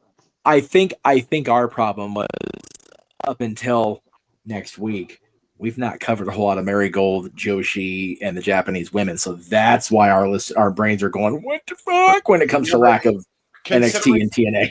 Considering Io Sky is a part of it, I'll allow it. And considering Utami is a legend, I'll also allow it. That makes sense. That's why I don't jump the gun yet. I actually have seen that match, and it's fucking amazing. Yes, you literally could watch the entire show courtesy of Internet Archive or your subscriber of Wrestling Universe. So anyway, go ahead and continue, JJ. That pleased my spirit. Coming in at number 7 is the only WWE match from WrestleMania 40, Bayley versus Io Sky. Interesting. Wow. Interesting. I don't even think that was. Wow. Representing Becky Lynch. I thought that was the better of the 2 women's matches. I agree. I was going to say, I don't think Io and Bayley was the better match of the weekend. Interesting. Yeah. They weren't the best match of WrestleMania at all. Dude, Rhea and Becky deserve that spot. I don't know how you don't give that to those 2. Well, but again, or even as much as I can't stand her, Rhea and Liv have had a couple of decent matches here in their angle. Yeah. That's more memorable than the Bayley Io match, in my opinion. Yeah. I'm gonna give you that. I mean, especially with the run Bayley had. What the fuck? Yeah, it's. I mean, Bayley again got her big moment at WrestleMania 40. Io Sky, of course, getting her big WrestleMania, moment, I guess, as well, coming in as champion. But still, I mean, I'm kind of surprised that that's went over Becky Lynch and Rhea Ripley. To that point, yes, they had their big moment, but what did we talk about after that match? Now what? For both of them. It was an immediate what now, because it felt flat right away. So, but yeah, this one being the only main roster selection just shows you that the Japanese wrestling, I'm assuming, has really stood that this year. And Noah would know that. The rest of us, not necessarily. So You goddamn right. Go ahead. I was going to say the other 6 are either AEW or New Japan. Okay. I know who I want to be number 1, but let's go.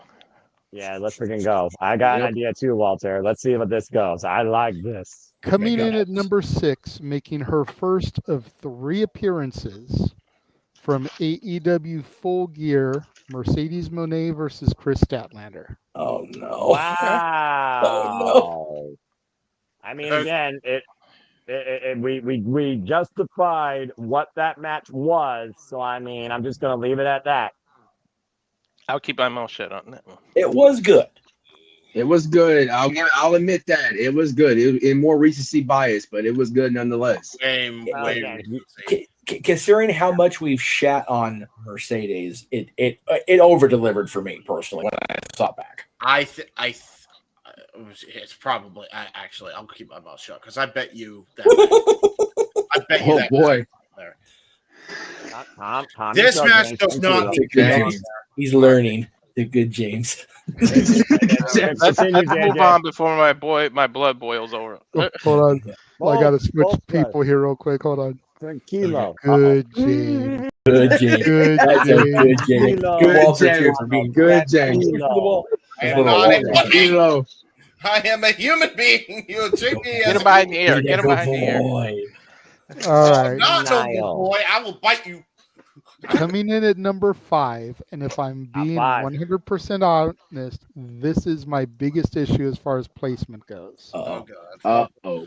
From AEW All In, Mariah May versus Toni Storm. No, that should have been 1. Nope, that's the number 1. What are we doing here? What is it with this list? Would have made that number 1. Wait. Hold on. Let's all time out here, folks. I figure I got something to say. Jeff, that's the story of the life, all right, that we live in, okay, when it comes to any editorial. Jeff, you and I have been advocates for women's wrestling as long as I've come to know you and as long as I've come to connect with JJ. So I really want to hear your take on this first before I say anything. What do you want to say? First of all, we're getting our panties all in a bunch. We're only halfway through. Let's just all calm down for a second. Exactly. The thing is, yes, the story was the best women's story of the year. I will not take anything away from the story. Did the match deliver more than numbers 1 through 4? No, we don't know that yet. That's fair. That's True. Good point. That yet. JJ did say this features New Japan parts that Stardom, because as someone who followed Stardom's entire year, while Dream Queendom might be on right now on a Beema TV pay-per-view service, I could justify for the emotion put into the story and the level of competition that Stardom brings that should surpass anything AEW does. So I'm going to suspend my thoughts like Justin and judgment until he finishes this list. Continue. The other thing is, go ahead, Jeff. By the time we hit All Out, what were we saying about Mariah May's title reign?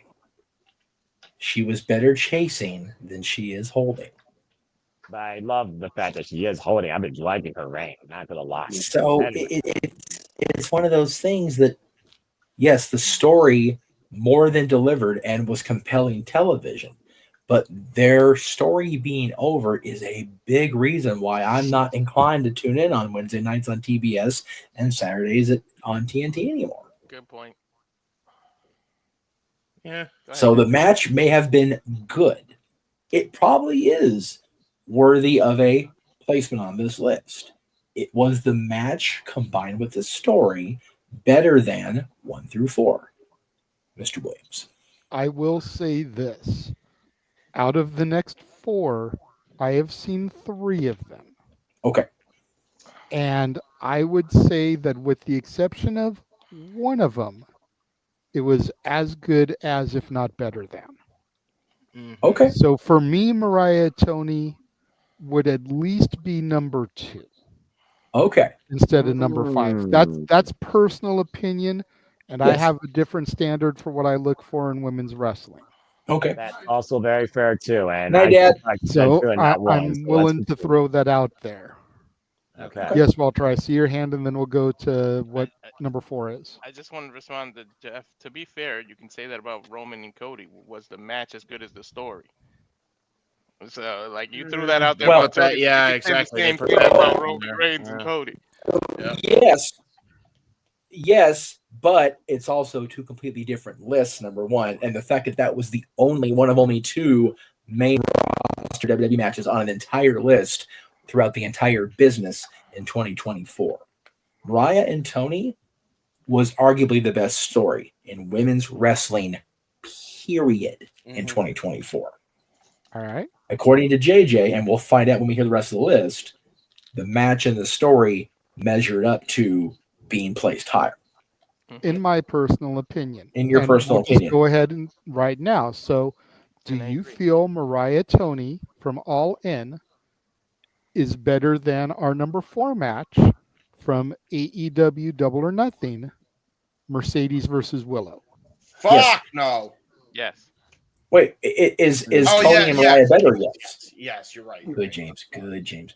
Yes. No, I was saying fuck no because I know. why are you rating that higher? No. That one should definitely be higher than that one, I feel. Yes. Yeah, I still give it to the Grounder. Mariah May versus go ahead and say it real quick, King. Timeless. Tony Storm. I put them above Mercedes Monet's comeback match against Willow Nightingale. Why it was Willow's longest, most competitive match in her AEW career, I still find All In more memorable for so many reasons outside just the competitive match I got to call. But continue. And it was a competitive match, but I still feel like it didn't deliver compared to their first one, even with the screwy finish.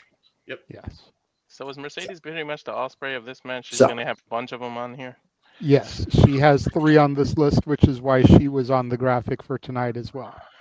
That's why her and Osprey were right in the center with the Sports Illustrated over them. Yeah. Well, I agree with all the Osprey picks, but so far you got, well, I think I've counted 2 Monet. One makes more sense to me than the other, and I think I would Right. actually rank the other one up higher than this. But again, recency bias as well. Also, that's coming to play because that was at November. But please continue because now top Plus it's Chris. 3. So. This Yes. will be interesting. Coming in at number 3 is the only match I haven't seen to really be able to judge, and I pray to God I don't botch names again. From New Japan and Stardom Historic X over 2, Mayu Iwatani versus Momo Watanabe. Yes. Watanabe, but yes, absolutely. The long-running history of Momo Watanabe, the longest holder of the Wonder Stardom Championship, versus the icon of Stardom, who's been there since day 1, might I add. Now going to 600 days as IWGP Women's Champion. Mayu is the mountain you have to overcome in Stardom. And the fact that Momo Watanabe, who's part of Hate, the worst faction in all of Stardom, they are, no offense, renegades, and they always keep play dirty and just bring absolute nonsense, including a baseball bat. The fact that Momo put the bat to the side and wanted to try and kick Mayu's head off and beat her legitimately shows the caliber of respect that Momo has for Mayu Iwatani. Absolutely deserved. And of course, Mayu Iwatani will be defending that title at Wrestle Kingdom against the daughter of High Speed, Asume. And I cannot wait to see that. And I'm kind of rooting for Asume to win. So was that match better than Mariah Tony? Tony and Mariah. Yes. I would actually argue I, that should be yes, it was. Yeah, with all due respect, you can't match Stardom up with anything else. You No. can't. Okay, so And for right that's now, fair. Mariah Like I Tony said, should that's one that I didn't see, so that would at least put Mariah Tony in the top 3 as opposed to the top 5, in my personal opinion. Okay. Of course, I've seen everything because I'm crazy. Continue. Top Yes, 4 for we Noah know then. Noah. Okay. All right. 2. All right, so coming in at number 2 is the only match that I feel compares to Mariah Tony All In, personally. From AEW All Out, the street fight between Chris Statlander and Willow Nightingale. Okay. The damnedest violent bout When it- I've seen all when it co- year by 2 women. That When was it come- ridiculous. Yeah, when it comes to AEW and the women, they know how to deliver in a no disqualification stipulation match. And Willow and Chris Statlander, what happened at All Out was a prime example of that. Yeah, they really showed out. I Yeah, agree. you weren't part of that call. I agree that it deserves to be on the list, but I disagree that it should go over Tony and Mariah. Yeah, I agree with that. There was way more story. There was way more story in Tony and Mariah. If anything, this confirms to me that this should be number 2 on this list easily. Like easily. It's not even a competition in my opinion, because I know what the other match is probably going to be, because I already had it in my head, and if it's not on here, I'd actually be shocked. So I really think that should have been 3. You could actually argue maybe 3, but Tony and Mariah all day at 2, all day. I agree. Okay. Anyway, JJ, go Before ahead. I reveal number 1, I got to co-sign with Nestor. How is Jada Parker versus Lola Vice not on here? His brother almost had a fucking heart attack on that call. Brother. Just for that alone. You know why it's not on here, Nestor? Because Walter didn't have the heart attack. If he had had one, it would have made the list, I'm sure. Nah, I'm sure. Well, let's not hope. Because we all know heart attacks on the air equal ratings, right, Ric Flair? Yep. Woo! I mean, that's true. Die on the air. Anyway. All right, this so should be very number 1. interesting. All right. And let me just say for the record, my only issue with this being number 1 is how recent the match is. Oh, wait. I want to try and guess it because you just said recent. And I remember what you said earlier.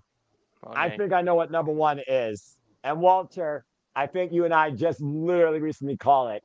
JJ, would number 1 be from Strong Style Evolve for the NWA Strong Women's Championship, Mercedes Moné versus Suzuki? Is it?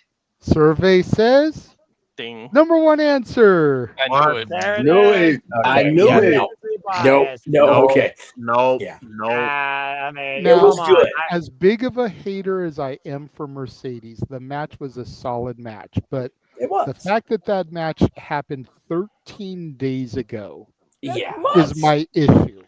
Yes. Yeah, that's my this, issue too. this was the top Mercedes Moné match. If you're gonna place this high, it should have been either 4 or 3. But I still, agree. to this day, the match for me this year for the women, it's gotta be the Glamour Mariah May versus Thomas Toni Storm Yeah. at All In. Yep. Yeah. I agree with the top 5, just the order. Exactly. Exactly. Orders. I actually don't think this should be on here at all. I'm sorry. And I love the match. Wow. I really think this should have been left out. It should have been an honorable mention. I'll give you one match that Mercedes had this year that was better than this fucking match. Okay. Mercedes Moné, Stephanie Valkyrie, Forbidden Door. How this is not on the list. You know, that was good. That's fair. That's fair. Yeah, I don't know. that how was you a very don't good. put That was a that very match good on. list as well. You can Well, ask Noah. I according to gave Mercedes Mercedes, standing that's the match ovation on he got both. Stephanie signed to. That's what I'm WWE, saying. so- Like, it proper signed to the WWE having that match with Mercedes at a big show like that, in a joint show like that. How do you not put that up there? That's mind-blowing to me. Good question. I will say I co-sign with James. If this list is going to come out at the end, before the end of the year, because technically it's December 28th. There's still 3 days in the year. If this list is going to come out before the end of the year, then it should have been from December 1st, 2023 through November 30th, 2024. Yep. It should have been some Nothing from December should be on the list. No Iron Survivor, no Holiday Bash, no Strong Style Evolved.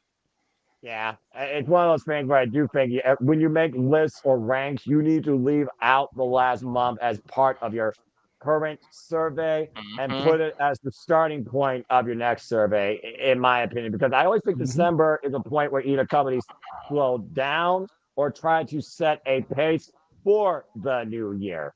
And it's one of those things where, again, the 5 were right in what they say, but the placement was all over the damn place. And I still, again.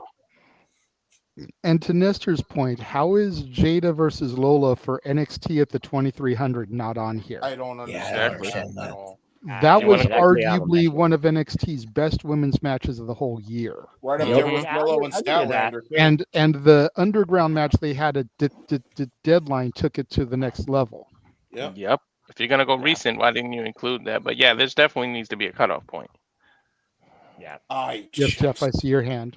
And Shadow Cash, I see your other super check. Thank you. We'll get to it momentarily. You were just very, very kind to Mercedes Monet, so I'll give you reason not to be. She just tweeted out with a picture of her holding the belt over her head. Leaving 2024 speechless. Yeah, right. Forever the greatest TBS champion of all time. Nope, Jay Cargill. I'm sorry. Speechless. I spoke a lot.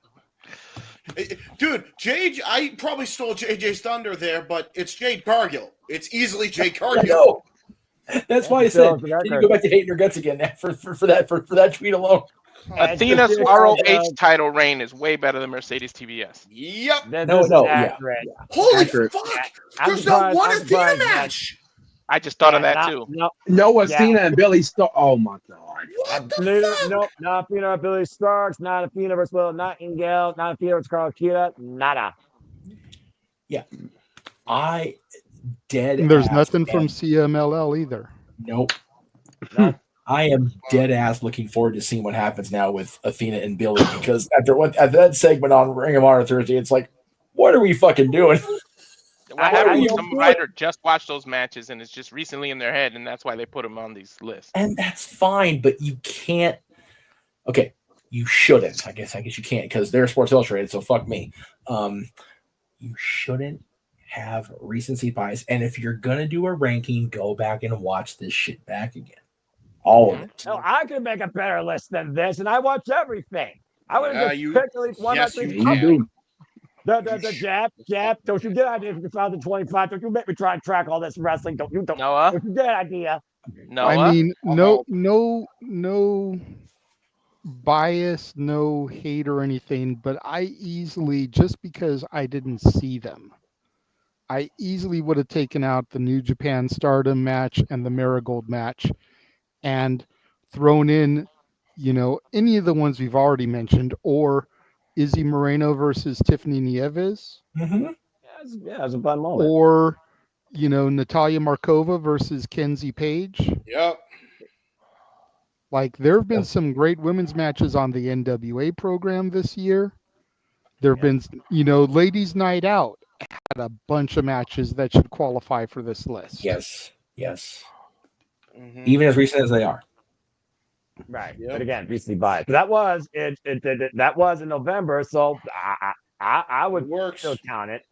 Hey, Noah, I haven't done a top 10 in a while. Why don't you and I get together, watch some stuff, and make our own list and create the top 10 of our women's I'll tournament? help. This is. You know what? Okay, I got an even better idea for you guys. Yeah. And Walter, I am just feeding you content ideas. We literally do, as Noah loves to say, all the wrestling. Why don't you do a top 10 matches for the month each month? There we go. Watch logs? First week of February, the top 10 matches for January. First week of March, top 10 matches for February. First week of April, top 10 matches for March. There we go. Once you get through, you two have become our primary team anyways. Yep. And between the three of us, James and I are side pieces. We're that friend with benefits. We're the third wheel. We're the situationships. Oh my god, you're the affairs. We join the commentary teams when we can. Him because of his editing, me with my work schedule. Damn, Jeff took himself out. He was like, nope. But it's like we come in when we can, but you and Walter have become the reliable team. So you guys are on the call for everything. Even if me and you, Noah, are able to do an NXT or something, Walter's the third man in the booth. Even when James and Noah are able to do something for AEW, Walter's the third man in the booth. James, you need to get over the fact that I said that like 10 minutes ago. No. I've moved on, bro. Are you saying I'm a side hoe? Are you saying I'm a side hoe? It is Christmas, Santa. Wow. Yes, that's what I said. But I also put myself in that category. God damn. So I didn't say anything about you that I didn't say about myself first. So wait, so you're a side hoe, I'm a side hoe. Who else is a side hoe? I'm a drunken lush. I'm gonna go back to that. Y'all go ahead. Just us, because Jeff and Keen don't do commentary. Shit, we need a third because Santa we need to have the ho ho ho for the holidays. Hey, as an ambassador, Wifey had to come in the chat, Walter. Walter, No. better not have no side hoe. Well, apparently we're the side hoes, Lily. So, But yeah, JJ. I say do that. You guys, he's in you trouble. guys are the main commentary team. So as you guys are watching the matches, if you see a match that you think is outstanding, jot it down. And then if you end up with 10 each month, great. If not, then you can go back, rewatch some shit and figure out where you want to rank it. But do it the first week, pick a set day, you know, whether it's Tuesday, because I know Noah doesn't watch NXT live, or Monday, Tuesday, or Friday, because he doesn't watch any of the WWE live and there's no Rampage now. Pick one of those 3 days to do it and do a live stream. Yep. And you got a top 10 list guaranteed every month from YouTube. Yeah, that's true. And Especially then when at the end of the year, you can go back and what are my top 10 for the year based off of my top 10 for each month. There we go. Because in theory, you'll have 120 matches. Oh, dear God. To then narrow down to 10. And So the I'm fact going from commentator to freaking journalist. Okay, what the fuck's my The life? fact that the first week of January is all Japan, like, holy shit. Then we got AEW, Marigold Noah, Stardom, New Japan Pro Wrestling, and WWE in the first 7 damn days. And NXT. Oh, On God. the 8th day, they rested. And TNA. Not a bad idea. Noah, we'll That's talk the off first air. week. Oh, thank God. Not the first 7 days, they don't. My New Year's resolution was not involved picking up more work. I don't know how this is happening. Hey, we already picked up the video games. I guess that's fair. Yeah, if you guys are going through with that, then your match of the year thing can be a segment of mine, because I'm actually do the New Year's show on the 1st next year, because the 31st is like on an off day. So like I'll just do it on the 1st instead. So we can have that be one of the hours. There you go. There you go. And I mean, Keen watches all things wrestling too. Maybe you want to get him on it. Make it a 3-man panel. A way to incorporate him more into the stuff that we do. Yep. You are you down, bro? Man, in the air. My goodness. I'll think about it. There you go. I don't like being a side hoe. James is still Get caught over up it. on that. Hey, James, at least you're getting involved. James, King get ain't getting over none it, bro. here. Yeah, that's true. That's true. At least you get money out of it. Although wait, I'm sure King is getting just fine on his personal life. So that's okay. I was about to say he's doing fine in his personal life. But are you Well, saying he's the well, wrestling cuck? God damn it, James. Okay, Noah, can you head just down. change the line real quick, please? Not even the end of the year yet. He still found a way to do it, even without a voice. Okay. Red James, you freaking idiot! I co-signed. I'm getting treated like a side hoe, and I don't appreciate this. Well, you know, James, when you act like a side hoe, something's got to be said. Fuck off. Fuck off. No, we're not doing it tonight, man. I guess some hoes don't want to be saved. In James' case. Which, just as a friendly reminder to everybody, make sure you tune in to our next karaoke special. Songs with the word something in the title. God help me. Hoes don't want to be saved. I fucking can't with that shit. I what the fuck you say, King? I dare you. Superman don't say them hoes. Hey, I like that song, actually. And just to let Jeff in on the thing, since Jeff is our marketing extraordinaire, even though we haven't done a new T-shirt in forever, we had the idea during the impromptu to take this graphic without all the words on it, and make a Yay Alley T-shirt for Noah. Jesus Christ! Oh, there you go. Here we go. And now Noah's in the fucking hot seat. Yep. Story of my life, James. Story of my life. And I'm not even on Who Wants to Be a Millionaire. Anyway, that being said, something else. As far as the top 10, I will give you my final answer. Some point before we actually kick off the new year of our first show on January 1st. But it sounds like to me, you just made 2025 a whole lot more interesting for the Super Bible Studios. Done it. As it should be. Absolutely. We're trying to branch out. Different content. All the content. All the content. Freaking got the Super Reliable Minute. Now we got the freaking top 10. What the fuck? All the insomnia. To Emmanuel's point here, I actually have a playlist, sir, with 27 songs with something or something with the apostrophe instead of the G, or even something like Coolio's 1, 2, 3, 4, something new. How'd you narrow it down to just 27? No, but 27 songs, an hour and 30-minute long playlist. Just something? Yep. That will not be a 4-hour karaoke with the night word result. something. Yes. It'll be the shortest karaoke night in existence. That's not true, because if we have Noah going something every time someone sings the song, no, I won't do that. It'll that'd be be an 8-hour show show. that never ends. It'll be the migraine that James will never be able to take enough ibuprofen for. By the time you end that stream, Noah, James this no is- longer be a Advil ready. Remember, Noah, every karaoke show is your own personal hell, and you're already going to have to deal with a karaoke show / birthday celebration in February. This is your opportunity to really give it to James. And I plan to. That, if Really he, give if it to he your does side say hoe. something every time somebody sings it, we're gonna Walter. Come in, Walter. What? God, Good night, folks. First Okay. something, now I'm a side hoe, and now it's being Jesus. Side hoe doesn't want to be saved apparently if you We believe do have 2 super chats from Shadow Batash. Let's get to those very Let's quickly. get back on track. Good grief. Track.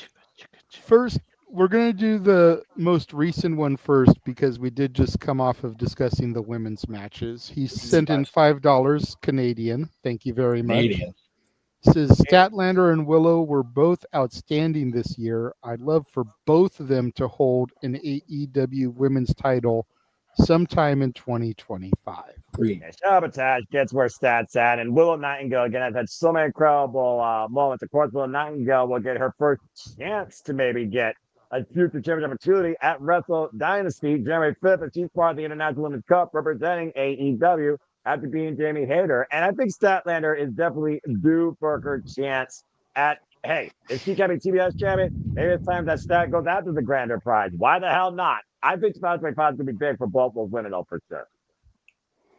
Yeah, I give Stat crap, but everybody has to remember it's not for a dislike of Stat. It's for the fact that when I first was getting to know her, she was feuding with Jade. Jade's my girl. Yes. Then she turned heel on Willow and feuded with her. Willow's my girl. So they just kept putting Stat up against people that I prefer. And I gave her the opportunity today, a really solid chance. But I told Noah that if she did not win, I would never pick Statlander again. I'm going to hold you And to that she one. failed in grand fashion. I mean, yeah, again, it wasn't like he wasn't badly beat. Dadgum, it took a freaking seatbelt pin to actually trap her for the 3. Dude, somebody from Twitch put, I love this show. It's every stage of beards between all you gentlemen. Yeah, I mentioned that earlier. You mentioned that earlier and brought that comment up, Walter. You're late. Oh. You were probably looking over your shoulder, making sure your wife didn't come down the hall to beat you. Oh, okay. He's busy doing something else. Nothing with the But, side hoe. That chair getting tipped over. But yeah, I mean, again, we talked about before when it comes to our aspect and admiration, appreciation for women in wrestling that really have owned and broken out this year. I mean, Harley Cameron's one of those hidden gems that we've enjoyed in AEW. Chelsea Green finally got her moment in the hot mess, I trust, for the U.S. it's just been a really great year for women's wrestling. Michael Slamberg's 2-year crusade to get the Knockouts World Championship, the birth of Marigold, and seeing Saray actually win a World Championship. So I just really enjoyed what I've seen as far as the breakout of this business and the expansion of it. And I hope to see more of it. But daggum, what the hell's going on with Athena and Billy Starks now? I have no idea what's going on in that bizarre world. Yeah, that was so just it was almost creepy how she embraced Billy and just completely just ditched Lexi. It was bizarre. Yeah, and even Billy was like, what the fuck just happened? Lexi should have worn the penguin costume. And not only that, it's one of those. I love Athena, but her story is probably the biggest. Okay, what the fuck do we do from here? She's beaten everybody, Billy twice at the same show, back-to-back years. You're gonna have to sign some crazy free agent and make it a big deal. Yeah. Tony's had to seriously start shuffling people over to the other company, who do you get? Yeah, what do you do at this point? Everybody imaginable from everywhere, not named WWE. Well, maybe that's the thing he has to do to finally get that forbidden door open once and for all and stop pissing off Triple H and everybody in WWE. You know what? I mean, not on my bingo card, but you might as well not even say that name anymore because truly nothing's impossible in this business. I mean, the only time will tell. But yeah, I don't know who you pick in this world right now to beat a people. Yeah. And I love that Noah brought up the not in my bingo card because that's why I made that graphic in the middle. I was like, this whole year has been not in my bingo card. Right. Yeah, this is the theme of the year, 2024. Not in my bingo card. Thank you. Seriously, I think I can get a bingo of shit that wasn't on my bingo card for this year. Exactly. You get every number not on You're your a blackout. card. It's the opposite of bingo. Anyway, I think we had another super chat. I think you had another super chat that you said the earlier. Yeah, there's another one. I did want to really quickly. I know how much shit we give Tony Khan for titles and too many titles, and I was only joking earlier, Noah, when I brought up them bringing out a Max Championship. I know. Now that. But with as stacked as the women's division is, why do we not have a women's tag team title for AEW? Well, I mean, granted, they don't really need another championship, but if you're going to have a world and a mid-card title, and those divisions are pretty fairly defined, you kind of need something for the rest of the women to be going for. Where do the Layla Grays fit in? Where do the Harley Camerons fit in? I know what James thinks she fits in. That's a whole other story. Whoa, bro, you're getting me to catch a case for no reason here. I didn't say anything of the sort. I was using colorful language before. James, when the side hoe gets Harley Cameron, is it really a side hoe? Just throwing that. Well, I say this. He's got nothing to say to that. He's like, well, damn. That's Red Velvet, but Red Velvet turned heel at Ring of Honor, Bob Al, freaking Ratchet. Sky Blue is still injured. Sky Blue, Julia Hart is another one to consider. Rachel Elling, Harley Cameron, and Ty J, because Ty Mello's going to be returning to AEW soon, because she's going to be at the Stardom show January 3rd, like Athena. Yes, she is. I mean, there's possibilities that could happen. I mean, I like that idea. Hey, we all assume Jordan Grace is contract is over and she's gonna sign to WWE. TK better roll the bank truck behind her and get her ass in there. Not happening. Not happening.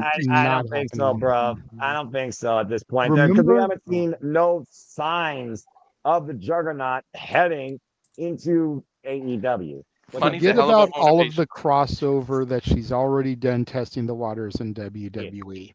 Yeah. How outspoken was Jordan about Tony Khan's booking of her husband? And you really think she's going to sign a deal to go there? That's true. That's all I have to say about that. He rests his case, Your Honor. All right. Let's get to all right. So the other super chat from Shadow Batash, which again, $10 Canadian. Thank you very much. To me, Osprey matches are like a comfort food. really good and satisfying at the moment for what they are, but not that memorable unless someone major happens to help make it stand out. I mean, each match that us had on pay-per-view has kind of been a memorable. You're echoing. That was weird. I hear Wanna fix nothing that? but like echo. Echo. There you go. Oh, you're good. There you You're go. good. There it goes. Go ahead. Say that again, Noah. I'm about to say, I probably heard. I was going to say, I mean, look at the agenda. Kanosuke Takeshita, Bryan Danielson, Swerve Strickland, MJF, Kyle Fletcher, Kazuchika Okada. To me, those are lasting impacts, and several of those have led to unique aftermaths. So, again, I think it depends on how much you actually follow Will Ospreay's opponent versus the brawl himself. You take Noah and Train out. I think the rest of us know something about some comfort food. God damn it. I mean, I know something about comfort food. I'm super skinny versus all you. But anyway, you but no, listen, Baconator all day. I still eat Baconators. I eat triple Baconators from Wendy's once in a while. What are you talking about? Anyway. I agree with Shadow Batash to a certain degree. While I feel like it's underselling Ospreay to say that they're not that memorable, I do agree to a certain extent that they're all very similar in their execution. Aside from his opponent, what is really that different from his match with Danielson, to his match with Fletcher, to his match with Takeshita, to his match with Okada? They're all pretty much the same match, just with a different dance partner. You're right. So to assert to that aspect, I can get what he means about it not being that memorable, because you start to think about a spot, then it's like, well, which match was that in? Because that spot happens a lot. I mean, to be fair, every wrestler does occasionally their same move to do John Cena. So I mean, honestly, it's one of those things where it's like every wrestler has that standard press a button playbook arsenal of moves. So again, it's still one of those things you look at the contrast in the opponent that affects the approach in between doing those moves versus spamming the same move over and over and over and over again, unlike some people. But Noah, to be fair, some people cater to their opponents and they switch up styles depending on their opponent. He pretty much does the same shit with no matter who's in front of him. And That's what JJ's point is. and the point being made was, you know, how many times has John Cena hit the FE or the AA? But do you remember that, or do you remember him falling back into the crowd at Staples Center with the belt in his hand? Do we remember standing over JBL with his face completely crimson mask with a giant ass pipe in his hand after beating JBL? Do we remember, you know, coming back and winning the world title from Chris Jericho? No, who the hell knows what the order of sequence of moves was? It's the moments. Well, Ospreay hasn't had those moments. He may be the best technical wrestler on the planet right now. There may be a discussion on that, but it's the moments that make you endure in this business. And right now, Ospreay, who I have nothing but love and respect for, has not done that yet. At least I know he did. That one moment. Yeah, he's got one moment. I'll give you that. It was that All In, of course, when he beat MJF and he gained the title. But yeah, I'll give you that. And beating Chris Jericho was a big moment, but I just remembered it right now. Like I had to really go, oh, that's right, he did that. Well, there you go. That's Look the what issue. he said.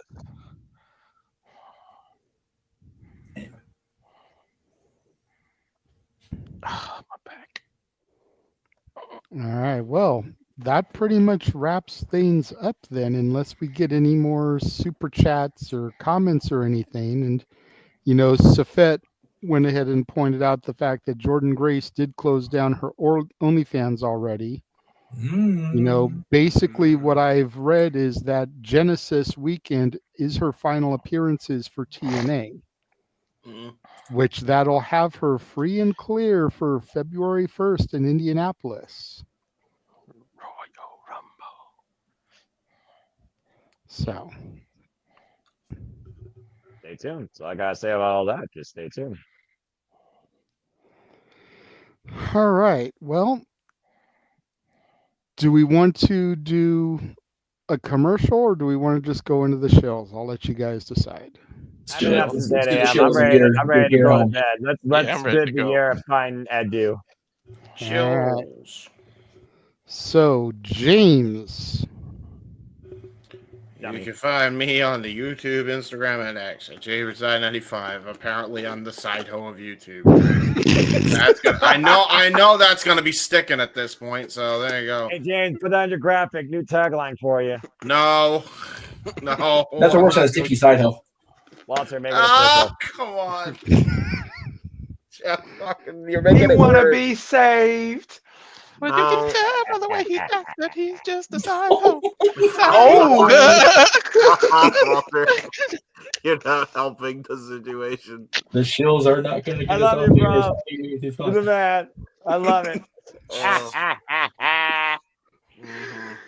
Noah's enjoying this for now. You guys can find me on there, and then you can also find me on Facebook if you like at James C. Mankeeper. I do really cool and dumb things on the internet, and I do not side hoe.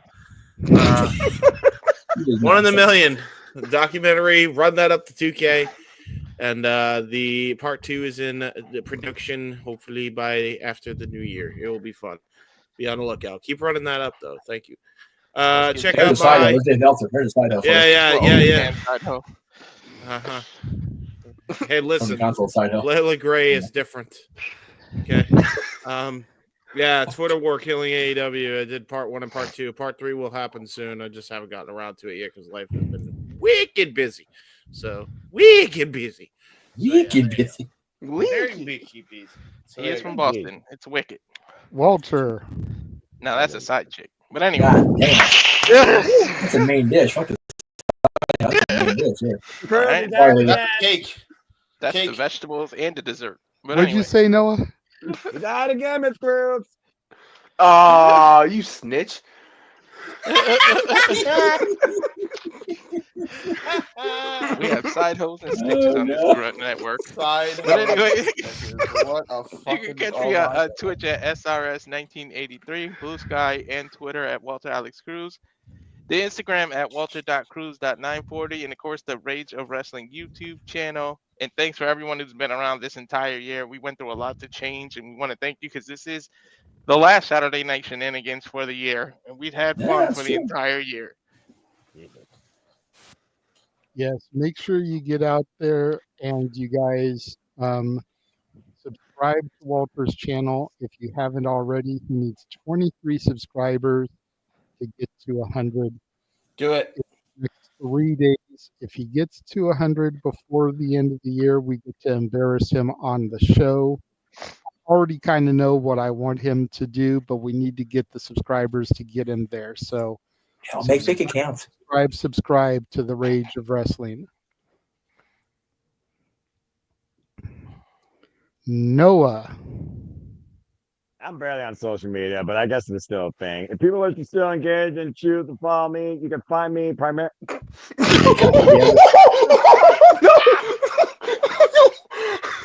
Holy shit. All right. Oh my God. And all Holy, right. Holy moly donut shop. Who the fuck made that graphic? No. Now you start something. You're going to fucking finish it. You're going to tell me right now who made that graphic. Who the fuck made that graphic? It was not me. Watch us earlier, Noah. It was not the side hole. Walter, wasn't you? David, wasn't you? That was called Chaos. Who the fuck did that get Definitely was not me. Definitely was not King. It was collaboration, but I didn't execute it. Huh? Definitely wasn't any of you here on the screen I'm looking at right now. No one wants to No. Except for the moderator.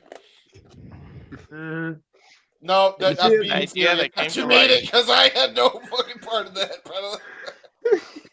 I swear to God. Right now, I'll tell you, I'm gonna warn you motherfuckers right now. If I ever see that graphic again, you could consider my resignation for the Simple Reliable Studio. You've been fucking warned. Now put up my normal graphic one more time before I leave your ass. Oh, God dang! I promise that was not my fault. I'm serious. Anyway. That was my idea. I told you he was gonna get pissed. Anyway, if you wish to follow and engage with me, you know what to do if you choose to. Follow me primarily on the Twix and on YouTube at Foster 9016. Cinema Editing will be back next year, maybe.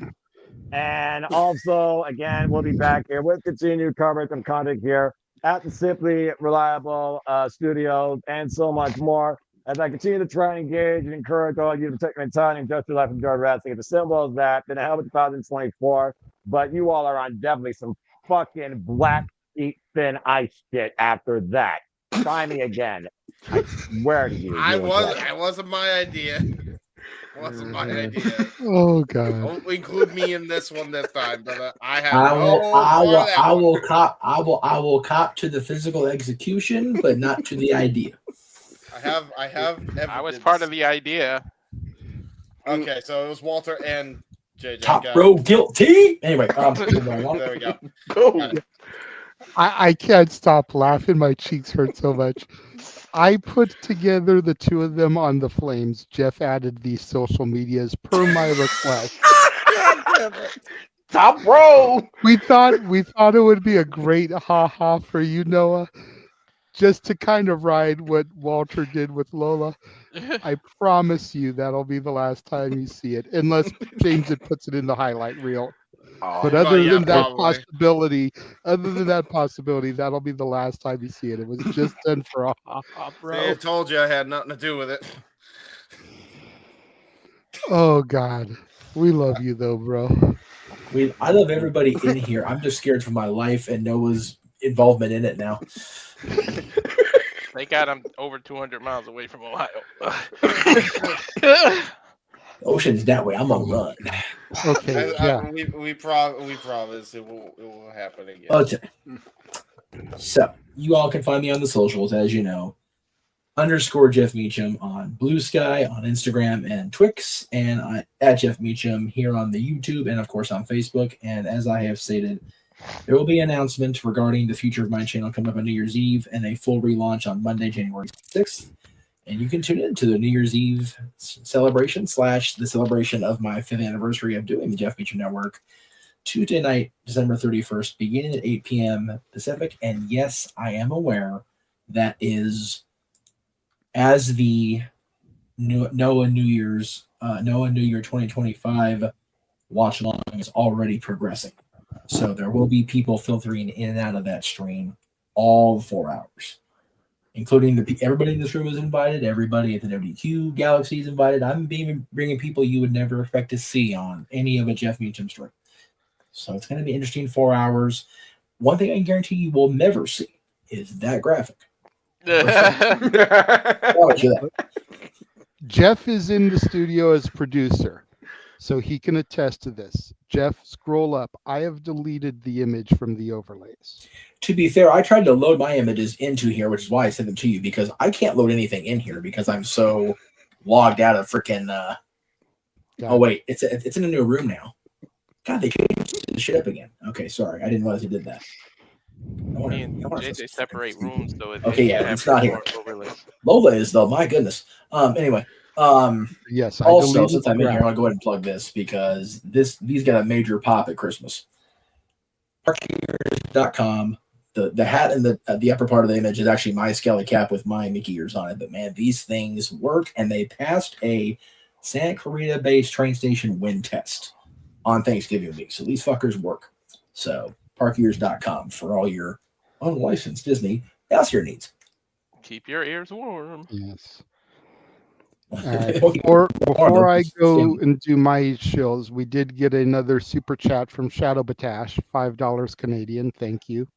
He says, in my opinion, too many wrestlers wrestle like Osprey and not enough like Robbie Eagles. I agree. I don't know Eagles is to be able to make that comparison. Accurate. So I'll take your word for it.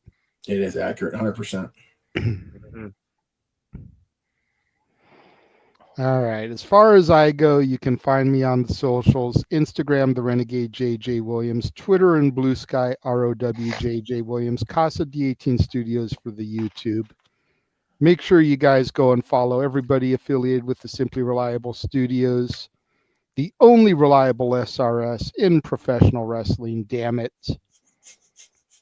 That about wraps things up for me, for everybody on the panel. But King, where can people find you, good sir? Find me on the Twitter. Find me on the Blue Sky at AMT Roman numeral 23 after 23, and then on Instagram, the same username but with the dot after the Roman numeral 23. There you go.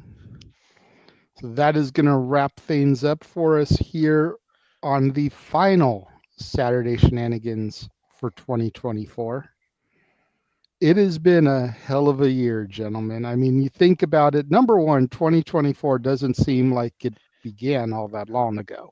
Yeah. The fact that we're sitting here, it's December 28th. It'll be a new year in 4 days. Like, where did the year go for starters? It seems like this year just went so quick. And then you figure we've only been the Saturday Shenanigans since the middle of August. It doesn't seem like we've been rebranded for as long as we really have. It's crazy.